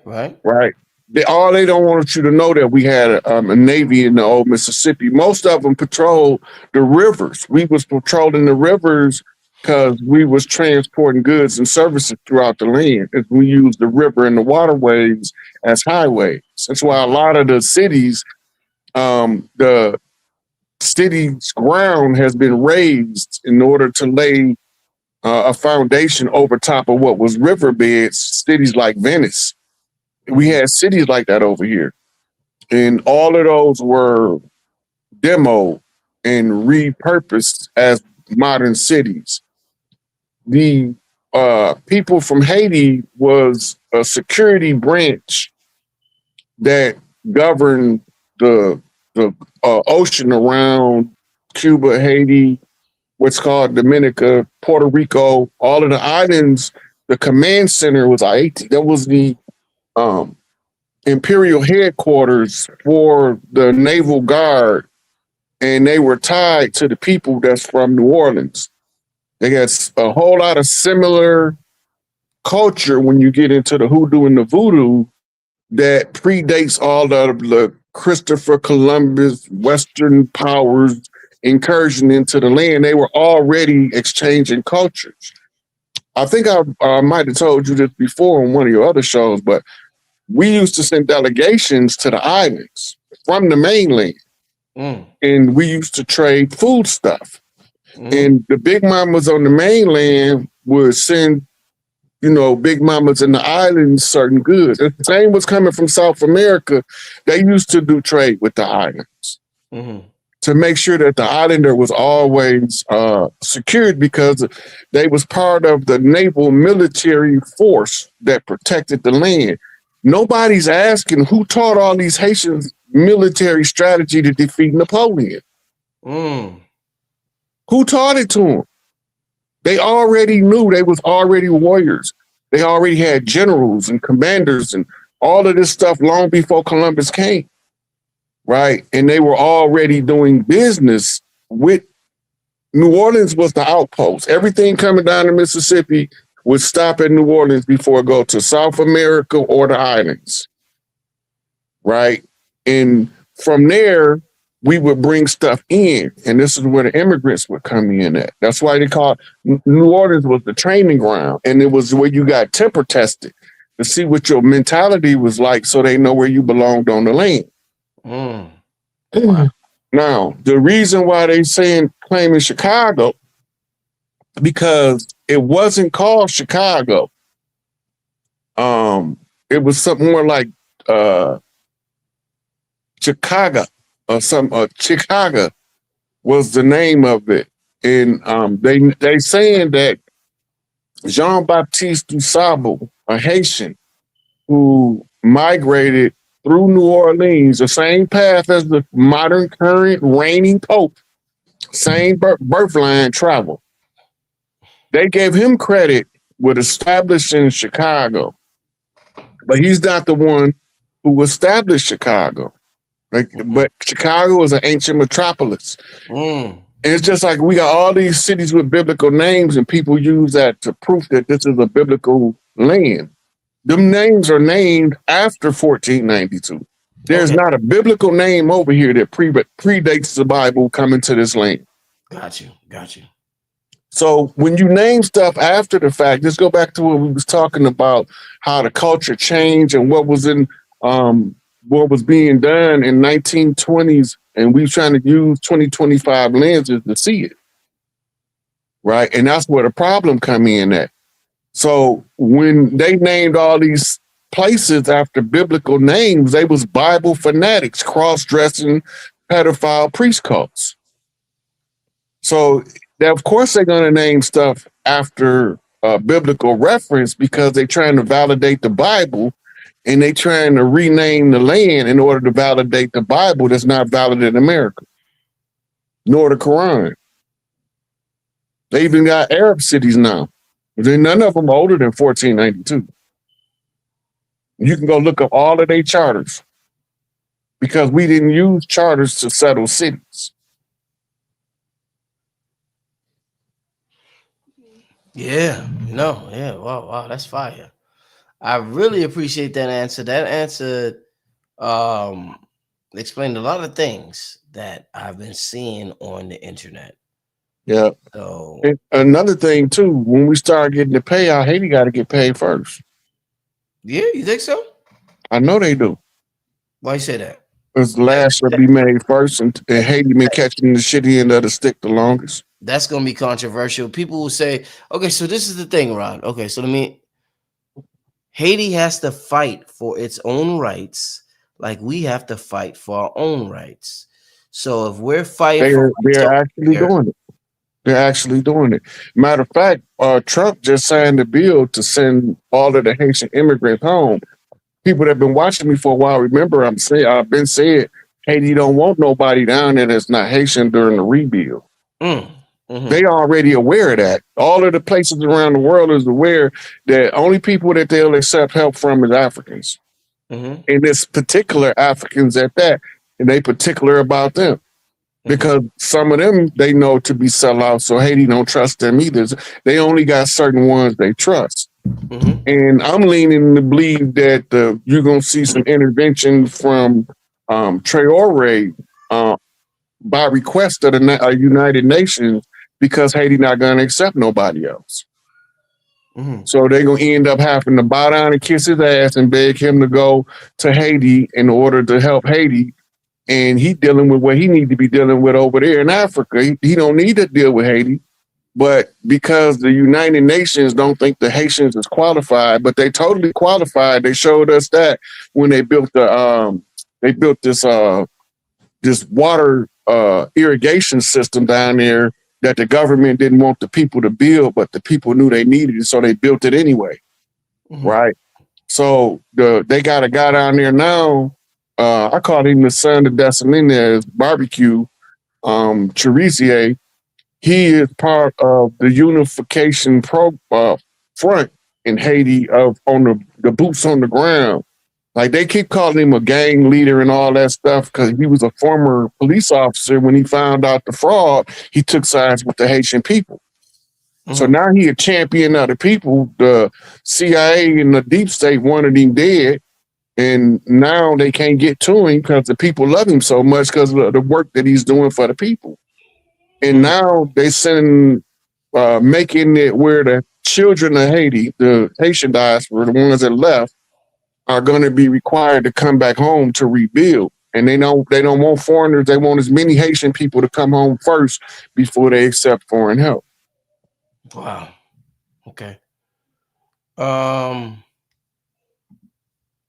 me see something. All right. Oh, no. I thought I had enough. Okay, I didn't save it. Yeah, I'm gonna get to one more question. Great conversation tonight, by the way, family. Great conversation. There's been trolls in the chat, but for the most part, it's been a great conversation. Okay. What role will the islands play in the establishment of the new American territory in North America, Rod? Each island is going to be responsible for the rebuild. The rest of the world is going to provide the resource. Like the elder was talking about earlier, how we going to win. Well, we won. Because once we finally win, the payout going to come. Everybody is going to be inclusive. Right? All of the islands, South America, Central America, North America, we are all inclusive, including all of the indigenous people of the world was fighting a fight of a species that ain't from here. And many of the tools used in the fight kept us divided. But when we put it all back together, now everybody gonna have to be willing to rebuild, but they're not gonna have to suffer for resources. Resources is gonna be made available.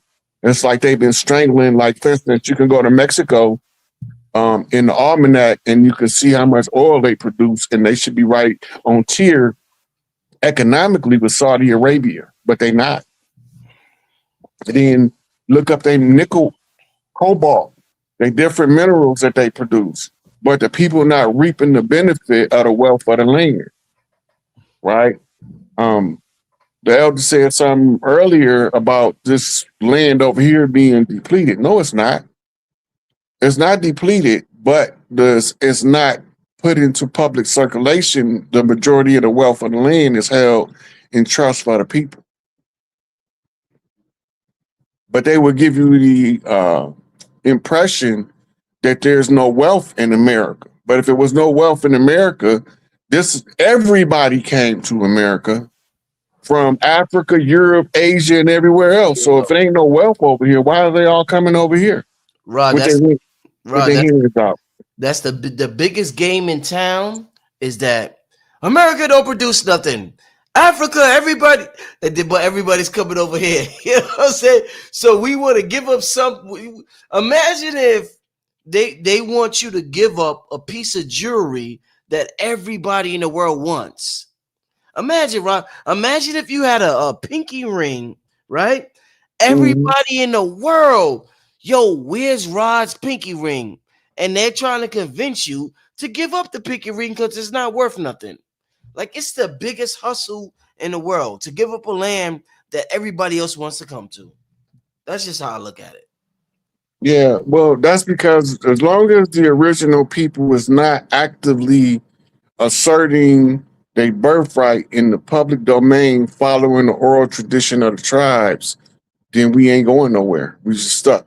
But as soon as one of us realize, wait a minute, all we got to do is go back to the oral tradition and we trump everything that they're doing, and they're going to react to what we are putting in the public domain.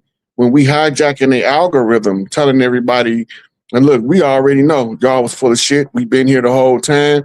And whether y'all say we from Africa or not, it don't even matter because this is ours. We was here from the foundation, from the establishment of the land. There was no here before we got here. That's how long we've been here. Right. Indeed.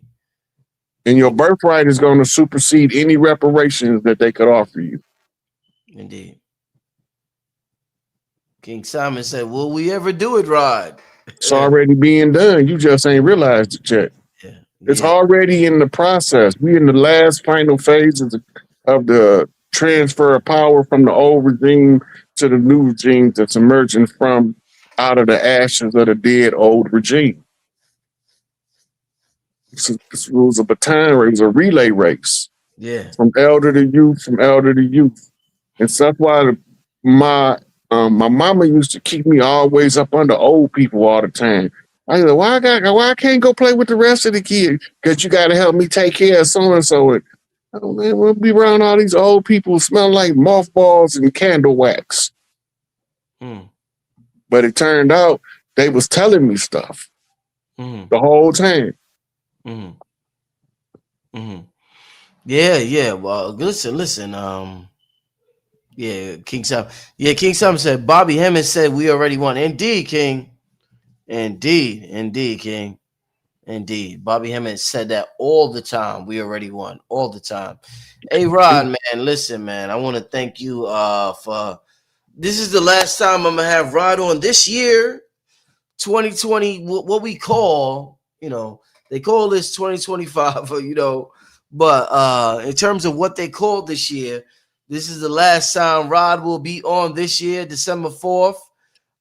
He'll be back on the top of the new year, so don't worry. But Rod, what message you want to give? Listen, nigga, you are a god on this channel. What message you want to give the family on the channel to close out the year? Because you ain't gonna be back to the next year, January. What do you want to tell us, my brother? Thank you for another great year, Rod. Appreciate it. Look, I don't have no messages. Know this. Yeah. Everybody that ain't ready won't get ready. We passed the point of no return. We passed the point of the event horizon, the critical mass, the 100 monkey, all that. Now it's just a matter of the trickle of information out to the mainstream. Because there's all the work done, all of the background work, the fighting against trying to figure out who was the one pulling this string and that, and all of the strings is cut. We know who all the puppets was, but we also know the puppet masters. Right? All you had to do was follow the money. And once we followed the money, everything was done. So I don't have no special message. Just keep your eyes open, keep your head on the swivel. Don't fall for the banana in the tailpipe. We already won. There you go, my brother. Hey, Rod, thank you so much, my brother. I will see you at the top. You did. The Patreon you did was in November, so we might. We're gonna do. I want to do another Patreon with you. Spiritual therapy. That shit is therapy for me, Rod. I mean, listen, that shit is therapeutic for me. If y'all not part of the Patreon spiritual therapy, well, Rod, hey, listen, that shit is therapy for me. Family, make sure you sign up to Patreon. It's in the lowest tier, the $5 tier, and it's beautiful. It's like I learned a lot from watching Rod speak to other people about what they're going through because we're all interrelated and we all have similar problems. So I learned so much. So it's very therapeutic for me. Way better than ChatGPT. So thank you, my brother. We got you know. Yeah. So tell him why you wanted to do spiritual therapy and why we chose to do it on Patreon. Well, with ChatGPT, everybody, not everybody, but a lot of people are like looking at artificial intelligence as it's like we have a worship gene in us. And they're like, if ChatGPT can answer all the questions. And I know and I see there's already reports about insanity, people killing themselves or whatever. So I'm like, we need human interaction. I'm not anti-technology, but we need human interaction. We need to talk to humans, whether it's in person or on the computer, but we at least need to talk to each other.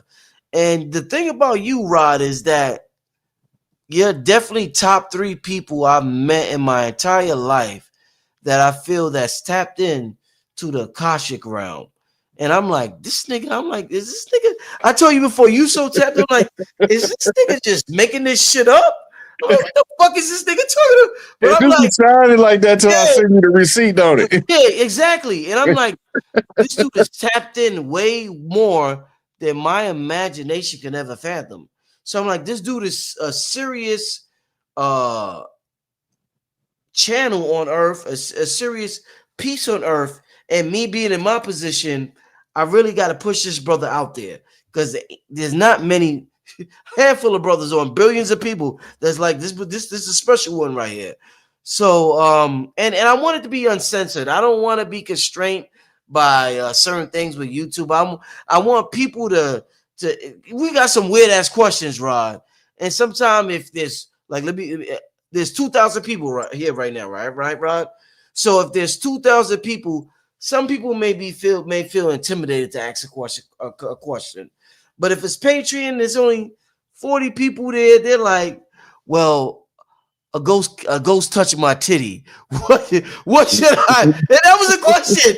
That was a question. A ghost touched my titty. What should I do? But on YouTube, who wants to ask that on YouTube and have these crazy niggas that want these crazy niggas on YouTube be like, bitch, you know what I'm saying? So people rather ask that on Patreon and get be in a safe community, whatever. And that wasn't the exact question. I'm exaggerating to protect what really the question that was really asked. But yeah, it's just a beautiful space, and I appreciate you for my brother. So one thing before King Simon wants to know, he just texted me. He wants to know if he can have your number. He would love to interview you on your show on the show. I don't know yet. Let me get back with you on that because I'm trying to get off the internet.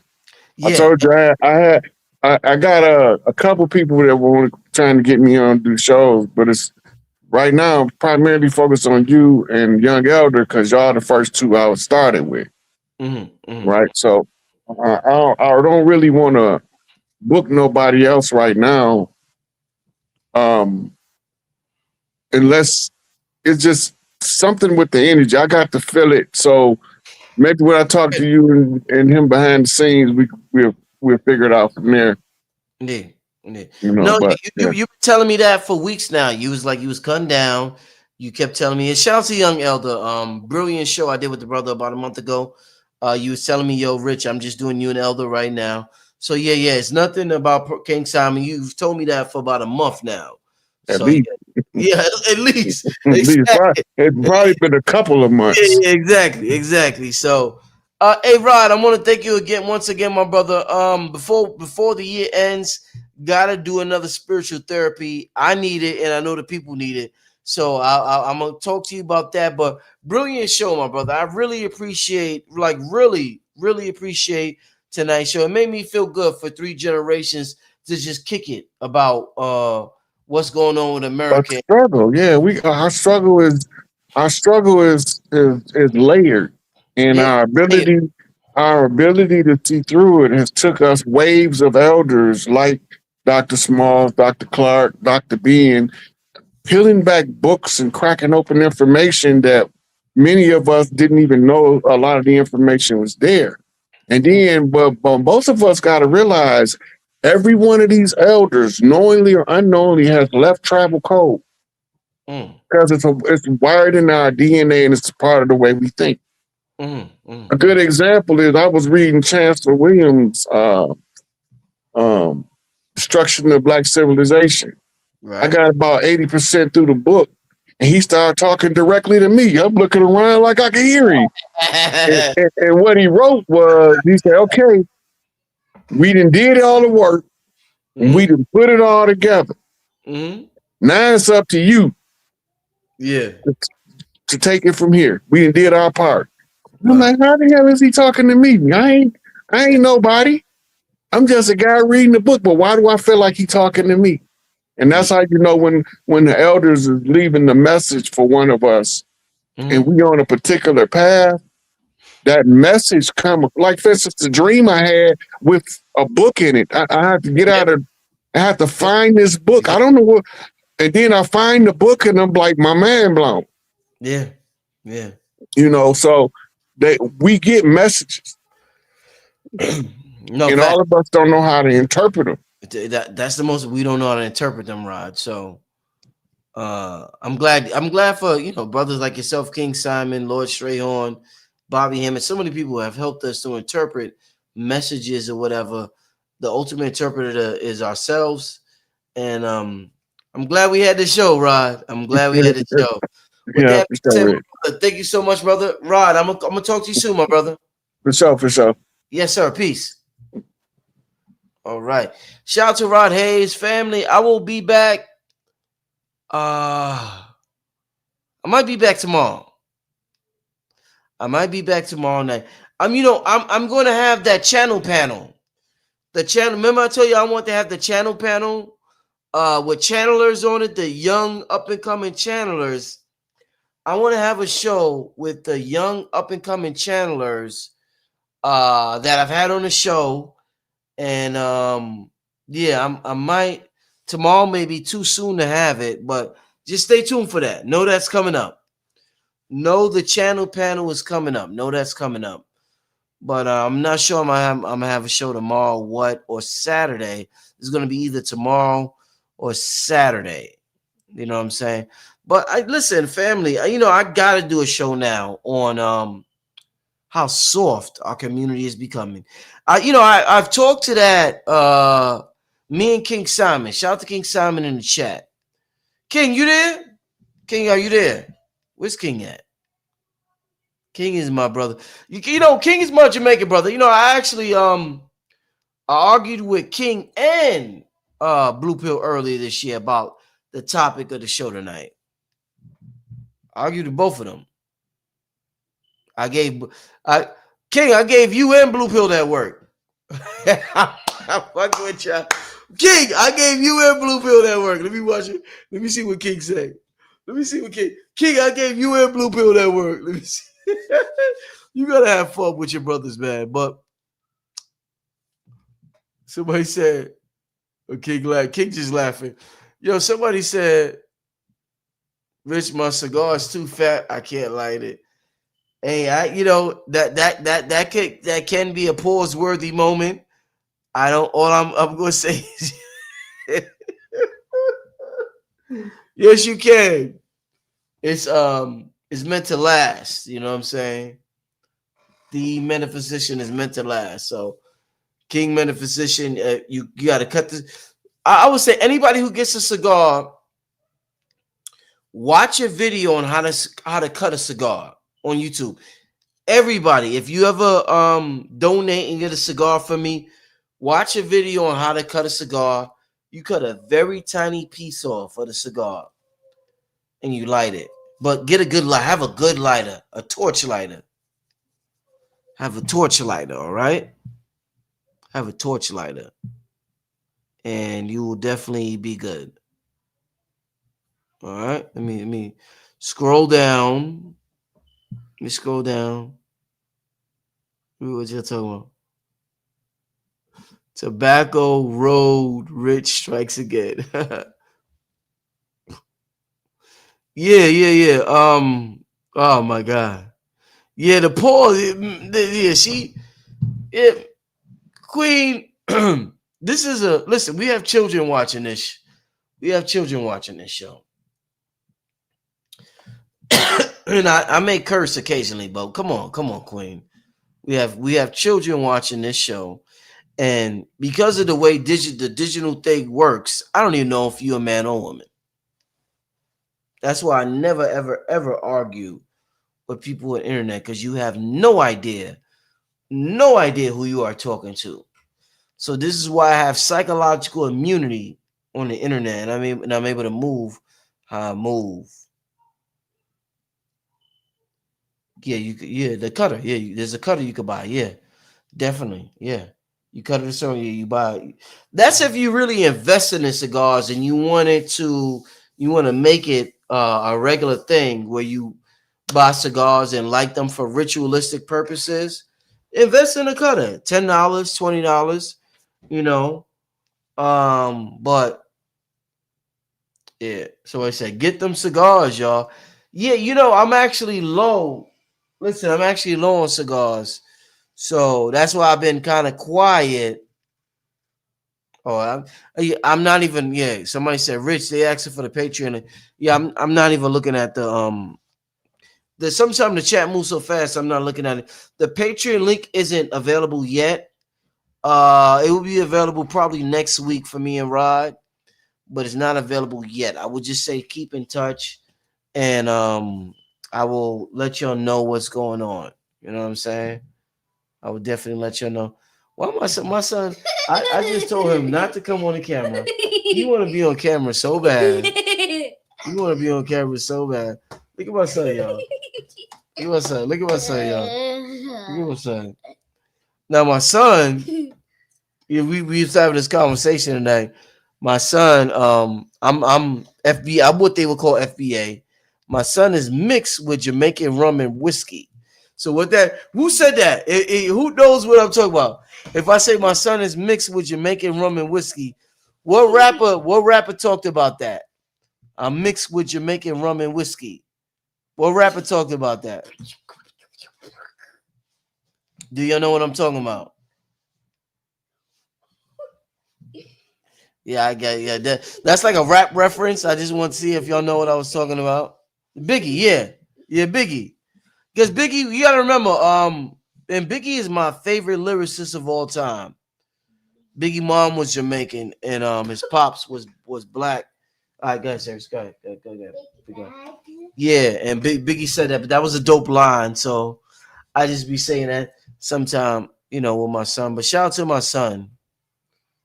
Yeah, Biggie was one of the best, probably the best. It's up for grabs with me with him and Jay-Z, but no, not that. Close the door. Close the door. Close the door. Thank you. Yeah, but Biggie was definitely one of the best. Definitely one of the best. But that's my son right there. Yeah, that's my son right there. He's a funny. He's a funny guy. He has an amazing sense of humor. Like an amazing sense of humor. Like, oh my God, this dude think everything is a joke. He makes me and his mother laugh all the time, yo. Like this dude is a comedian. He's a comedian. Yeah, that snaggletooth smile. Yeah, my son got that snaggletooth smile. Yeah, that snaggletooth smile is priceless. He just lost his teeth. He just lost it. He's waiting for his teeth to grow down. Yeah, that snaggletooth smile is right. I told him that. Oh man, it's a beautiful thing. Like I said, the conversation is tonight.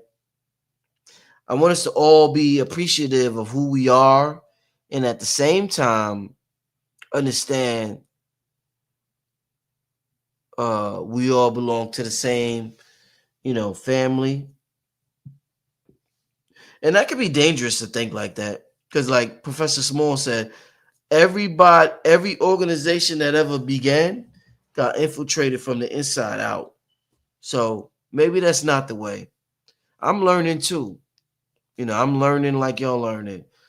But I do know that I love the pride that Black Americans are expressing these days, being a Black American and knowing where I come from and knowing we are the number one influencers in the world. And that's something to be proud of. Any culture or race will brag about that. If any culture or race was the number one influencers on the world, they will brag about it constantly. They brag about everything else. But this is what I'm saying about it's like a collective survivor's remorse where we feel guilty. It's like we feel guilty about bragging about the gifts we bring to the world. Everybody brags about the gifts they bring to the world. It could be technology, it could be athleticism, it could be spiritual, it could be the food industry, it could be whatever. But all of us bring like even the elements. It could be fire, water, air, the earth. Each race could offer something to each element. Fire, water. There could be a fire race, an air race, a water race, a earth race. You know what I'm saying? And there's nothing wrong with expression and appreciating your individuality, because that's the whole purpose of creation, is for God to experience itself as an individual while knowing that it belongs to collective, and that individual expression is an illusion, but it's like a paradox, but embracing it at the same time. So I want to embrace who I am. I come from Harlem. Like Harlem is the mecca of, like, there's imagine my soul incarnated into the black mecca of consciousness. Nigga, there's a purpose for that. My soul incarnated into the black mecca of consciousness, where I walk down 125th, I see Sinetta, the Hebrew Israelites, the Nuwabians, Azariah. Azariah was talking about the woman's menstrual blood. He was talking about all types of crazy shit. And it was just, everybody was just different in a different corner. And I'm like, wow. It was like being being in the candy store, and you get to pick what candy you want. Like, nigga, being born in Harlem, and this is why I got to do what I do for everybody who wasn't born in that circumstance, in that condition. I was born in an amazing situation to resurrect my consciousness. This is how I got where I am. I'm born in Harlem, New York. Shout out to everybody born in Harlem, New York.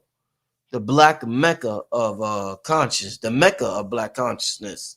We're under a black renaissance right now, musically, culturally. So we're going to see what happened during the Harlem Renaissance. We're going to see that repeat itself right now. You're going to see that repeat itself right now. Let me see what you're talking about, because I'm just running my mouth. I'm about to get out of here. It's Super Moon. So I'm about to get out of here. I'm about to get out of here. I'm about to smoke a cigar. Listen. Oh, shit. I can't smoke these. Listen, I got to pack. I probably got about 12 orders I got to pack. Oh, shit. Listen. These are spoken for. Those are spoken for. Damn, I didn't know I thought I had more than that. But literally, let me show you. So I had the humidor, because people don't think I got the humidor. Humidor is empty. I got some at the bottom. So for the people that order, you gonna get the ones at the bottom. But y'all done cleared me out. Like, when I say, listen, when I say y'all done cleared me out, y'all done cleared me out. And I got another humidor. Shit, another one. Let me see if there's. Hold up, y'all checking with me. This is the other humidor I got. Oh, okay. Okay, so both my humidors, yeah, they're soft. Yeah, it's important to keep the. I gotta talk to somebody. But yeah, okay. So yeah, this is my other humidor.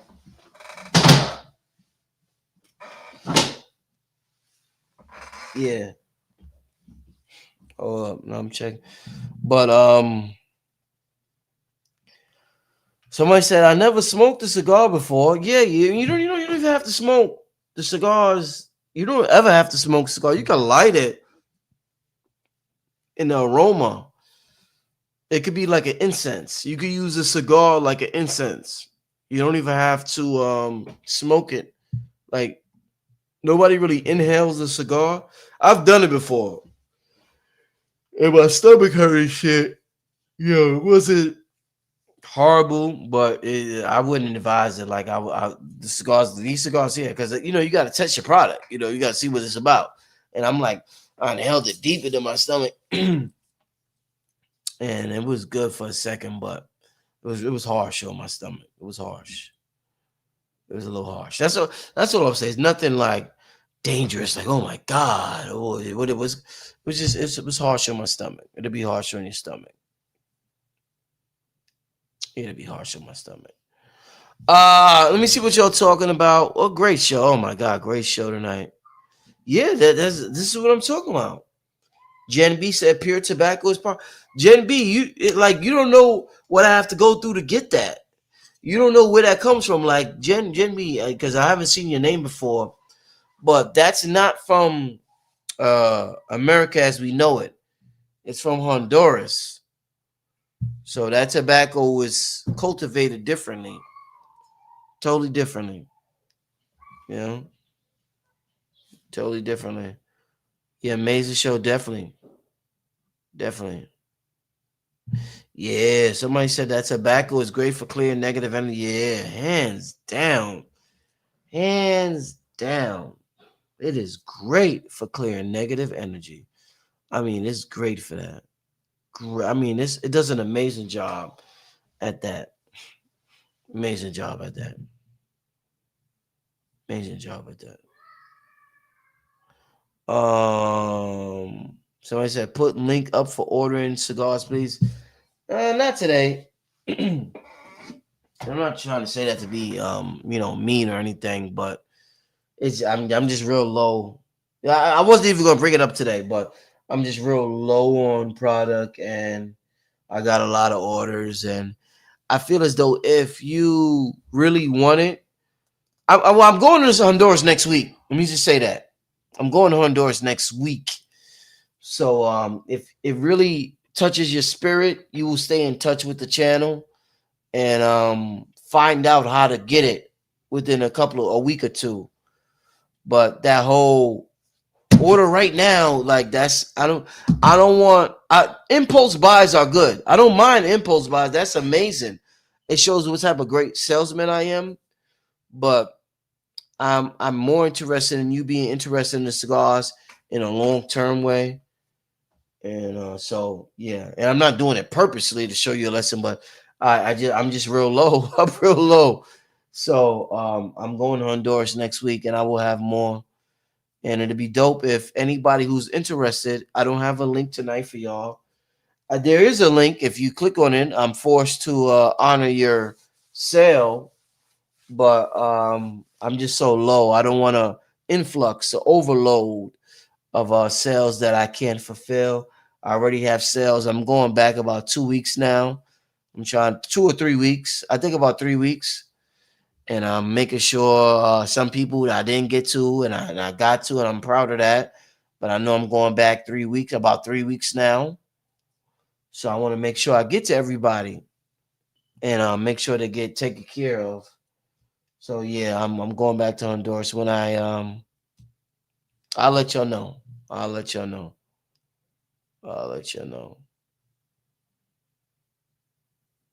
Somebody said, would love to try one from Honduras when you're ready.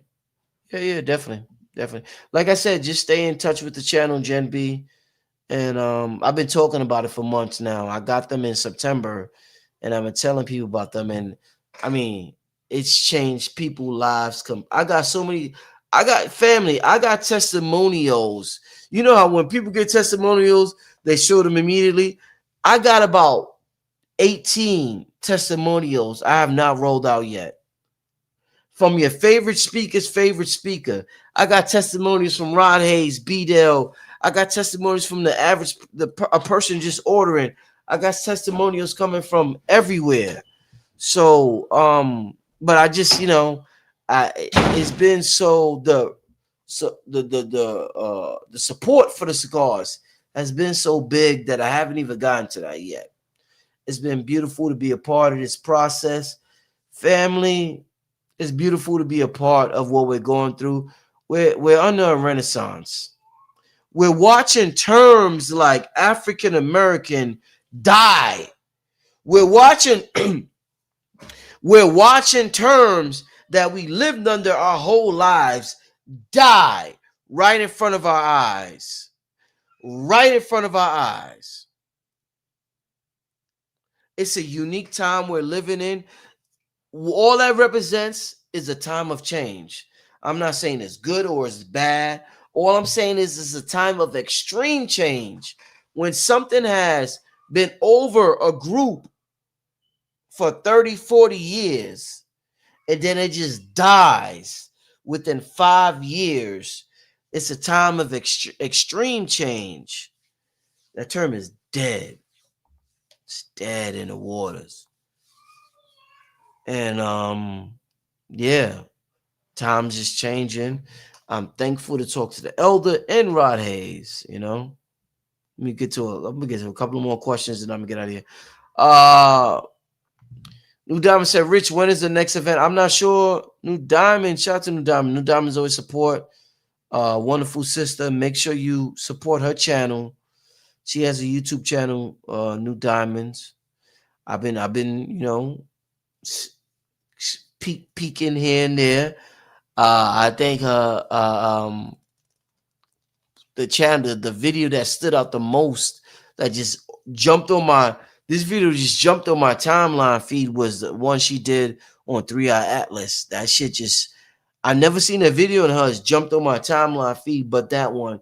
So if you ever want to see a great video on 3i Atlas, make sure you go to New Diamond's YouTube page and watch it. Sometimes it's not even just the words, it's the intention.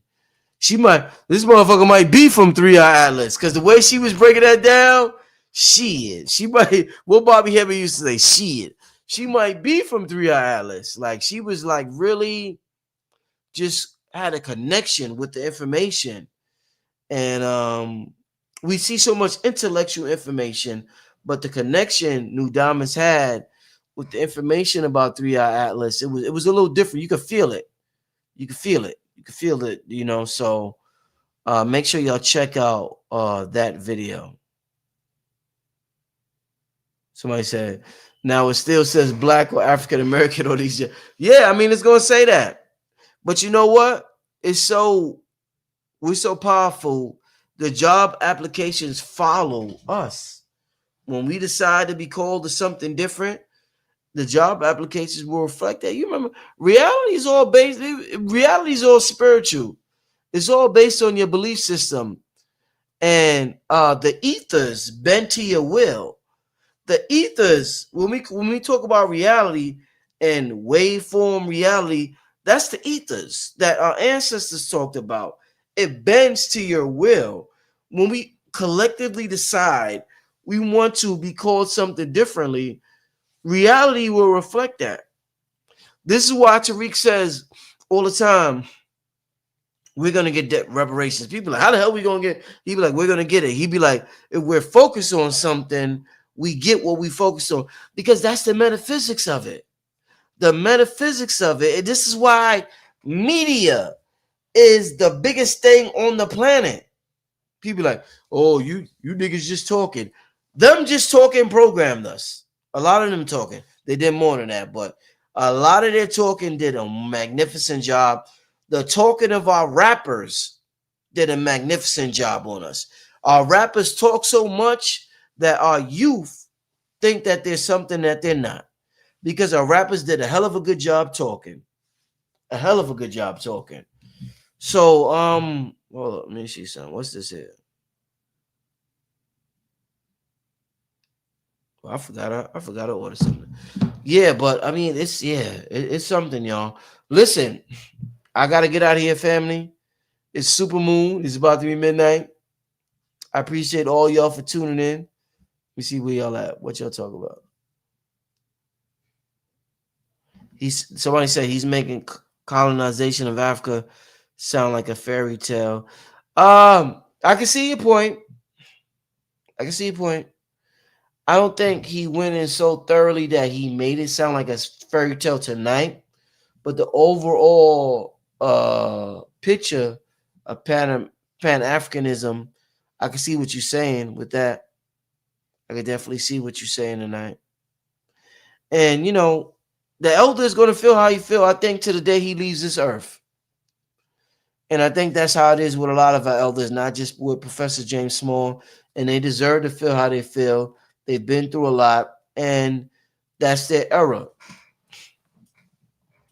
I think a word that we should bring up tonight that's important is emotional maturity. And I talk about that a lot on my channel. Emotional maturity. I think emotional maturity is extremely important for us to have with each other. Gotta have emotional maturity when somebody thinks something opposite of you. Yeah. Okay. I agree with some of y'all saying. Indeed. Hey, listen, I want to thank y'all once again. Beautiful show, a magnificent show. I am going to do a show on how soft, because I keep seeing it happen, how soft our spiritual community has become. And we think we're going to get results being soft as motherfucking terry cloth. Where if I say motherfucker, somebody had turn the channel. Let me turn the channel. Oh my God. But if Tony Robbins say it, they'll just be like, yeah, he's being tough on us. All right. Tony Robbins, he's being tough on us. He cursed. Oh yeah, Tony. Oh my God. Can't believe he cursed.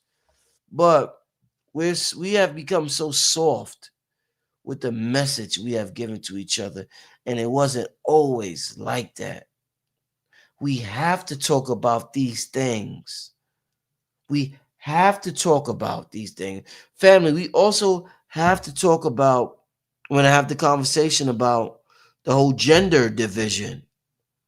That's a topic that people get. We have to talk about racism. These are conversations that we don't have to be over consumed with. But there's nothing wrong with having a mature conversation that infuses spirituality into the conversation so that we can overcome these things. There's people that never overcame these things that want to ignore these things. Why do they want to ignore it? Because they never overcame it. And when you bring it up, it brings up an unhealed wound. It's triggering for them. Hey, I never got over that. Hey, I think I'm inferior to white people. Stop talking about that. Hey, I never got over I'm stuck in the 1970. I never got over whatever it may be. You never got over, and they get triggered. And instead of saying, "Hey, I'm triggered," they just say, "Hey, you're low vibrational." It's a deflection. It's this narcissistic gaslighting tactic where instead of saying, "Hey, I got triggered," they just say, "Hey, you low vibrational," or they'll put anything on you. A narcissist say any type of shit. You're attacking me.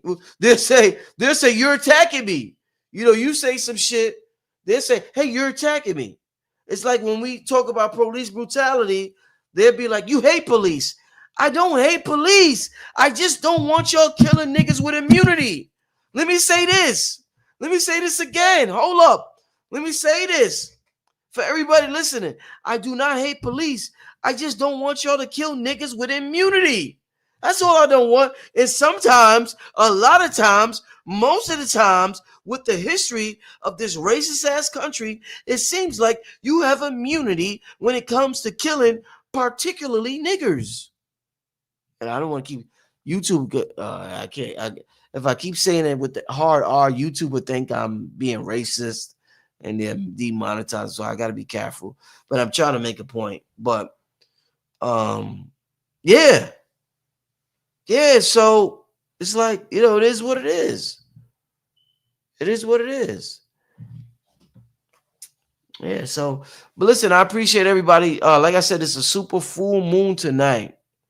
But I'm gonna do that show. I'm gonna do it in the future soon. In the next before the year's up. I'm gonna do the show before the year's up because there's no way we're gonna get where we gotta get with that mentality, that soft ass mentality. Do you even know what it takes to be an entrepreneur? To be an entrepreneur, it takes it's man. I'll just leave it at that. But listen, I appreciate y'all. Thank you for tuning in. It's been a wonderful year. We got this has been a quiet year for Brother Rich. Out of the lab, well, Professor James Small just texted me. Yeah, shout out to Professor. Yeah, we're gonna take care of elders. We don't have to agree with everything our elders say, but we're gonna take care of them. We're gonna take care of Professor James Small. I do not agree with everything he said, and I'm sure he doesn't. When I get into my spooky shit, he doesn't agree with everything I say. But we're gonna take care of our elder. We appreciate what he has done for our community, and we're gonna be emotionally mature on this channel. Even if it's funny that I'm the person uniting everybody, and the people who talk about they're not low vibrational will never unite the people I'm uniting. They will never gather the people I'm gathering because they will consider it so low vibrational that they wouldn't have the ability to. You get what I'm saying? You see how this shit work? So they're so high vibrational, they cannot even gather or put together the people I put together. Family, some of the people I put together, they don't even talk to each other. They come together off the strength of my energy or what I bring to the community and the strength of the larger picture that I bring to the table. There's a larger picture at hand of unity. These people who's talking this spiritual shit, they're not bringing anybody together, anybody with a different opinion.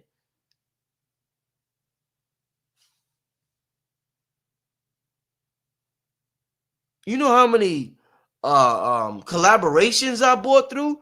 Nobody. There's a whole world out there. Nobody has bought through 25% of the collaborations I bought through. 25% of the collaborations I bought through.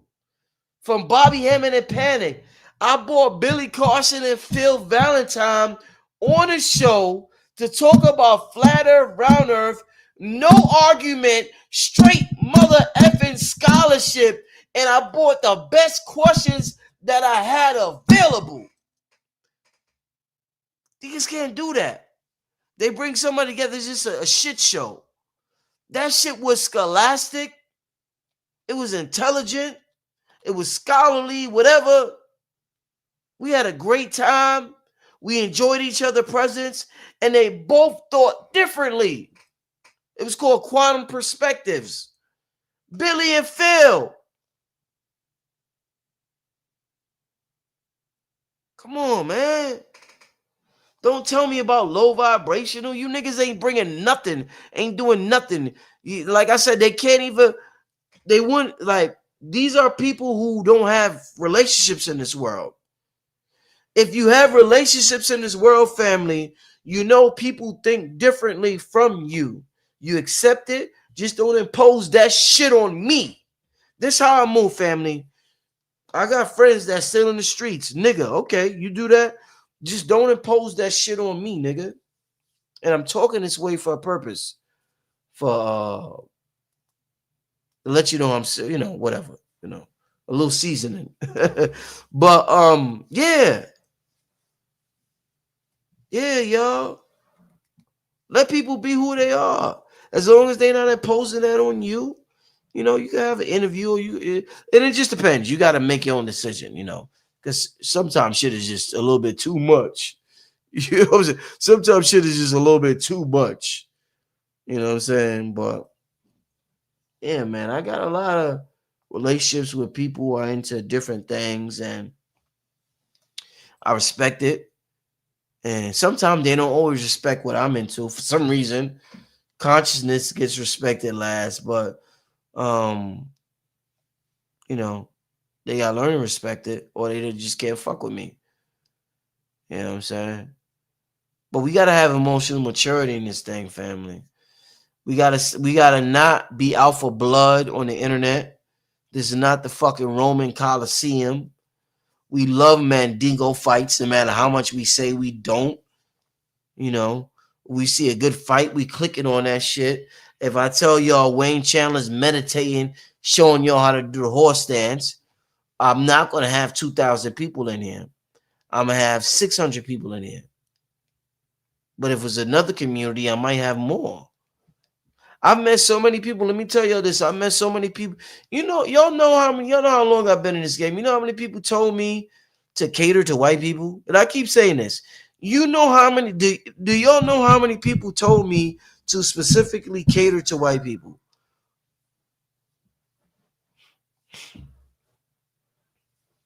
What the hell am I? I'm so big, I could get to the next level. Everybody keeps telling me I could get to the next level. Brother Rich, you're going to get to the next level if you cater to white people. You know how many years that's been told to me? If you cater to white people, you'll get to that next level. That secret level. You know how long you've been telling me that? Trying to convince me of that? See, I operate a certain way where I want to be comfortable. I want to dress. I want to wear this. I've been on a show with Billy Carson when people had a problem with my chain on my hat or how I sit. I might be slouched. And you know what? A popular word on the internet is authenticity, right? So that's probably one of the most popular spiritual words out right now. And I actually, when that study first came out, I introduced it to Robert Grant before you hear him talking about it. I introduced it to Robert Grant before anybody damn near heard about the study about how authenticity scored higher than love in terms of frequency range when they did the testing. Because I just found out about it. And I was like, yo, Robert Grant, did you hear authenticity? And you'll hear him talk about it. But I was like, when I first mentioned it to him, the study wasn't even out about the study of energy and authenticity versus love and gratitude. So, but what I want to say is, let's take it a step further. And I represent that shift in the musical paradigm. Right? That's what I represent. I represent a shift in the musical paradigm. And instead of authenticity, I use the word rhythm. Like when somebody says be authentic, what's your rhythm? I have a rhythm. So I gotta follow my rhythm. I move a certain way, I talk a certain way, I act a certain way, I look a certain way, I smile a certain way. Everybody may not understand, want it, appreciate it, like it, whatever. I lean back a certain way, I laugh a certain way, I smile a certain way. That's my rhythm. So when and the reason why I use the word rhythm now instead of authenticity is because it makes a sound. It's a music. It's my soundtrack. You know how Shaft comes down? Who sure is the man? Shaft. And they'd be like, Shaft. Like, that was the greatest example of how we all need our soundtrack. You know what I need to do? I'm gonna tell you what I need to do. As a producer, I need to make everybody's soundtrack for their life. I need to talk to that need to be a service of mine where I make everybody their own individual soundtrack. Like we talk on the phone, we figure out things, and I just make your soundtrack like Shaft. Shaft! Shaft! You know what I'm saying? Like I need to make everybody's soundtrack. That might be a musical service I offer. What y'all think about that? A musical service where somebody creates a personal soundtrack for your life. That's hell of unique. That's hella unique right there. That's hella unique. I'm offering you the soundtrack to your life. Yes, we all have a personal rhythm, a quantum rhythm, and I want to create the soundtrack to that rhythm. I don't want to just produce for music artists. I want to produce to everybody on planet Earth. Your own personal soundtrack. Now, white man, whatever. This thing would have trademarked and all types of shit by now. You know what I'm saying? Yeah, no. King Simon said my son made a jingle for me. Yeah, and you know what's funny?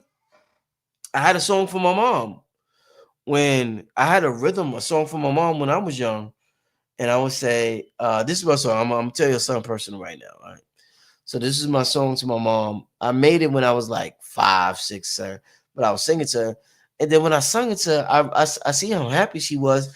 And I'm like, damn, why she so happy? And then when I got older, I'm like, oh shit, I made a song for her. That's why she was happy. But this is my song for my mother. Mommy, I love you. Mommy, I love you. Mommy, I love you. All my life is based on loving you. Mommy, I love you. Oh shit, that was my song. That was my song, right? So I made that song. My mother was like, and I'm young, I'm like, damn, she really like this shit. And I'm just thinking, you just thinking you a kid, you fucking around, but I'm like, damn, she really like this shit. But everything is rhythm. That was my rhythm, my expression to my mother in rhythm form. You know what I'm saying? And we all have a rhythm. And besides being authentic, you got to follow your rhythm. We know our rhythm. We knew our rhythm before we knew language. And language helped hide our rhythm. And I'm not going to even elaborate on that.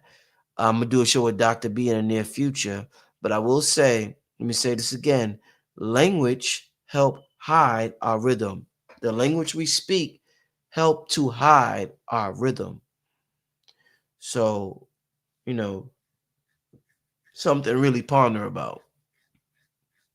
Something really, really ponder about. I'm getting out of here. I'm going to go meditate. Family, enjoy your night. Enjoy yourselves. I will see y'all either tomorrow or Saturday. All right. Peace and blessings, family. Peace.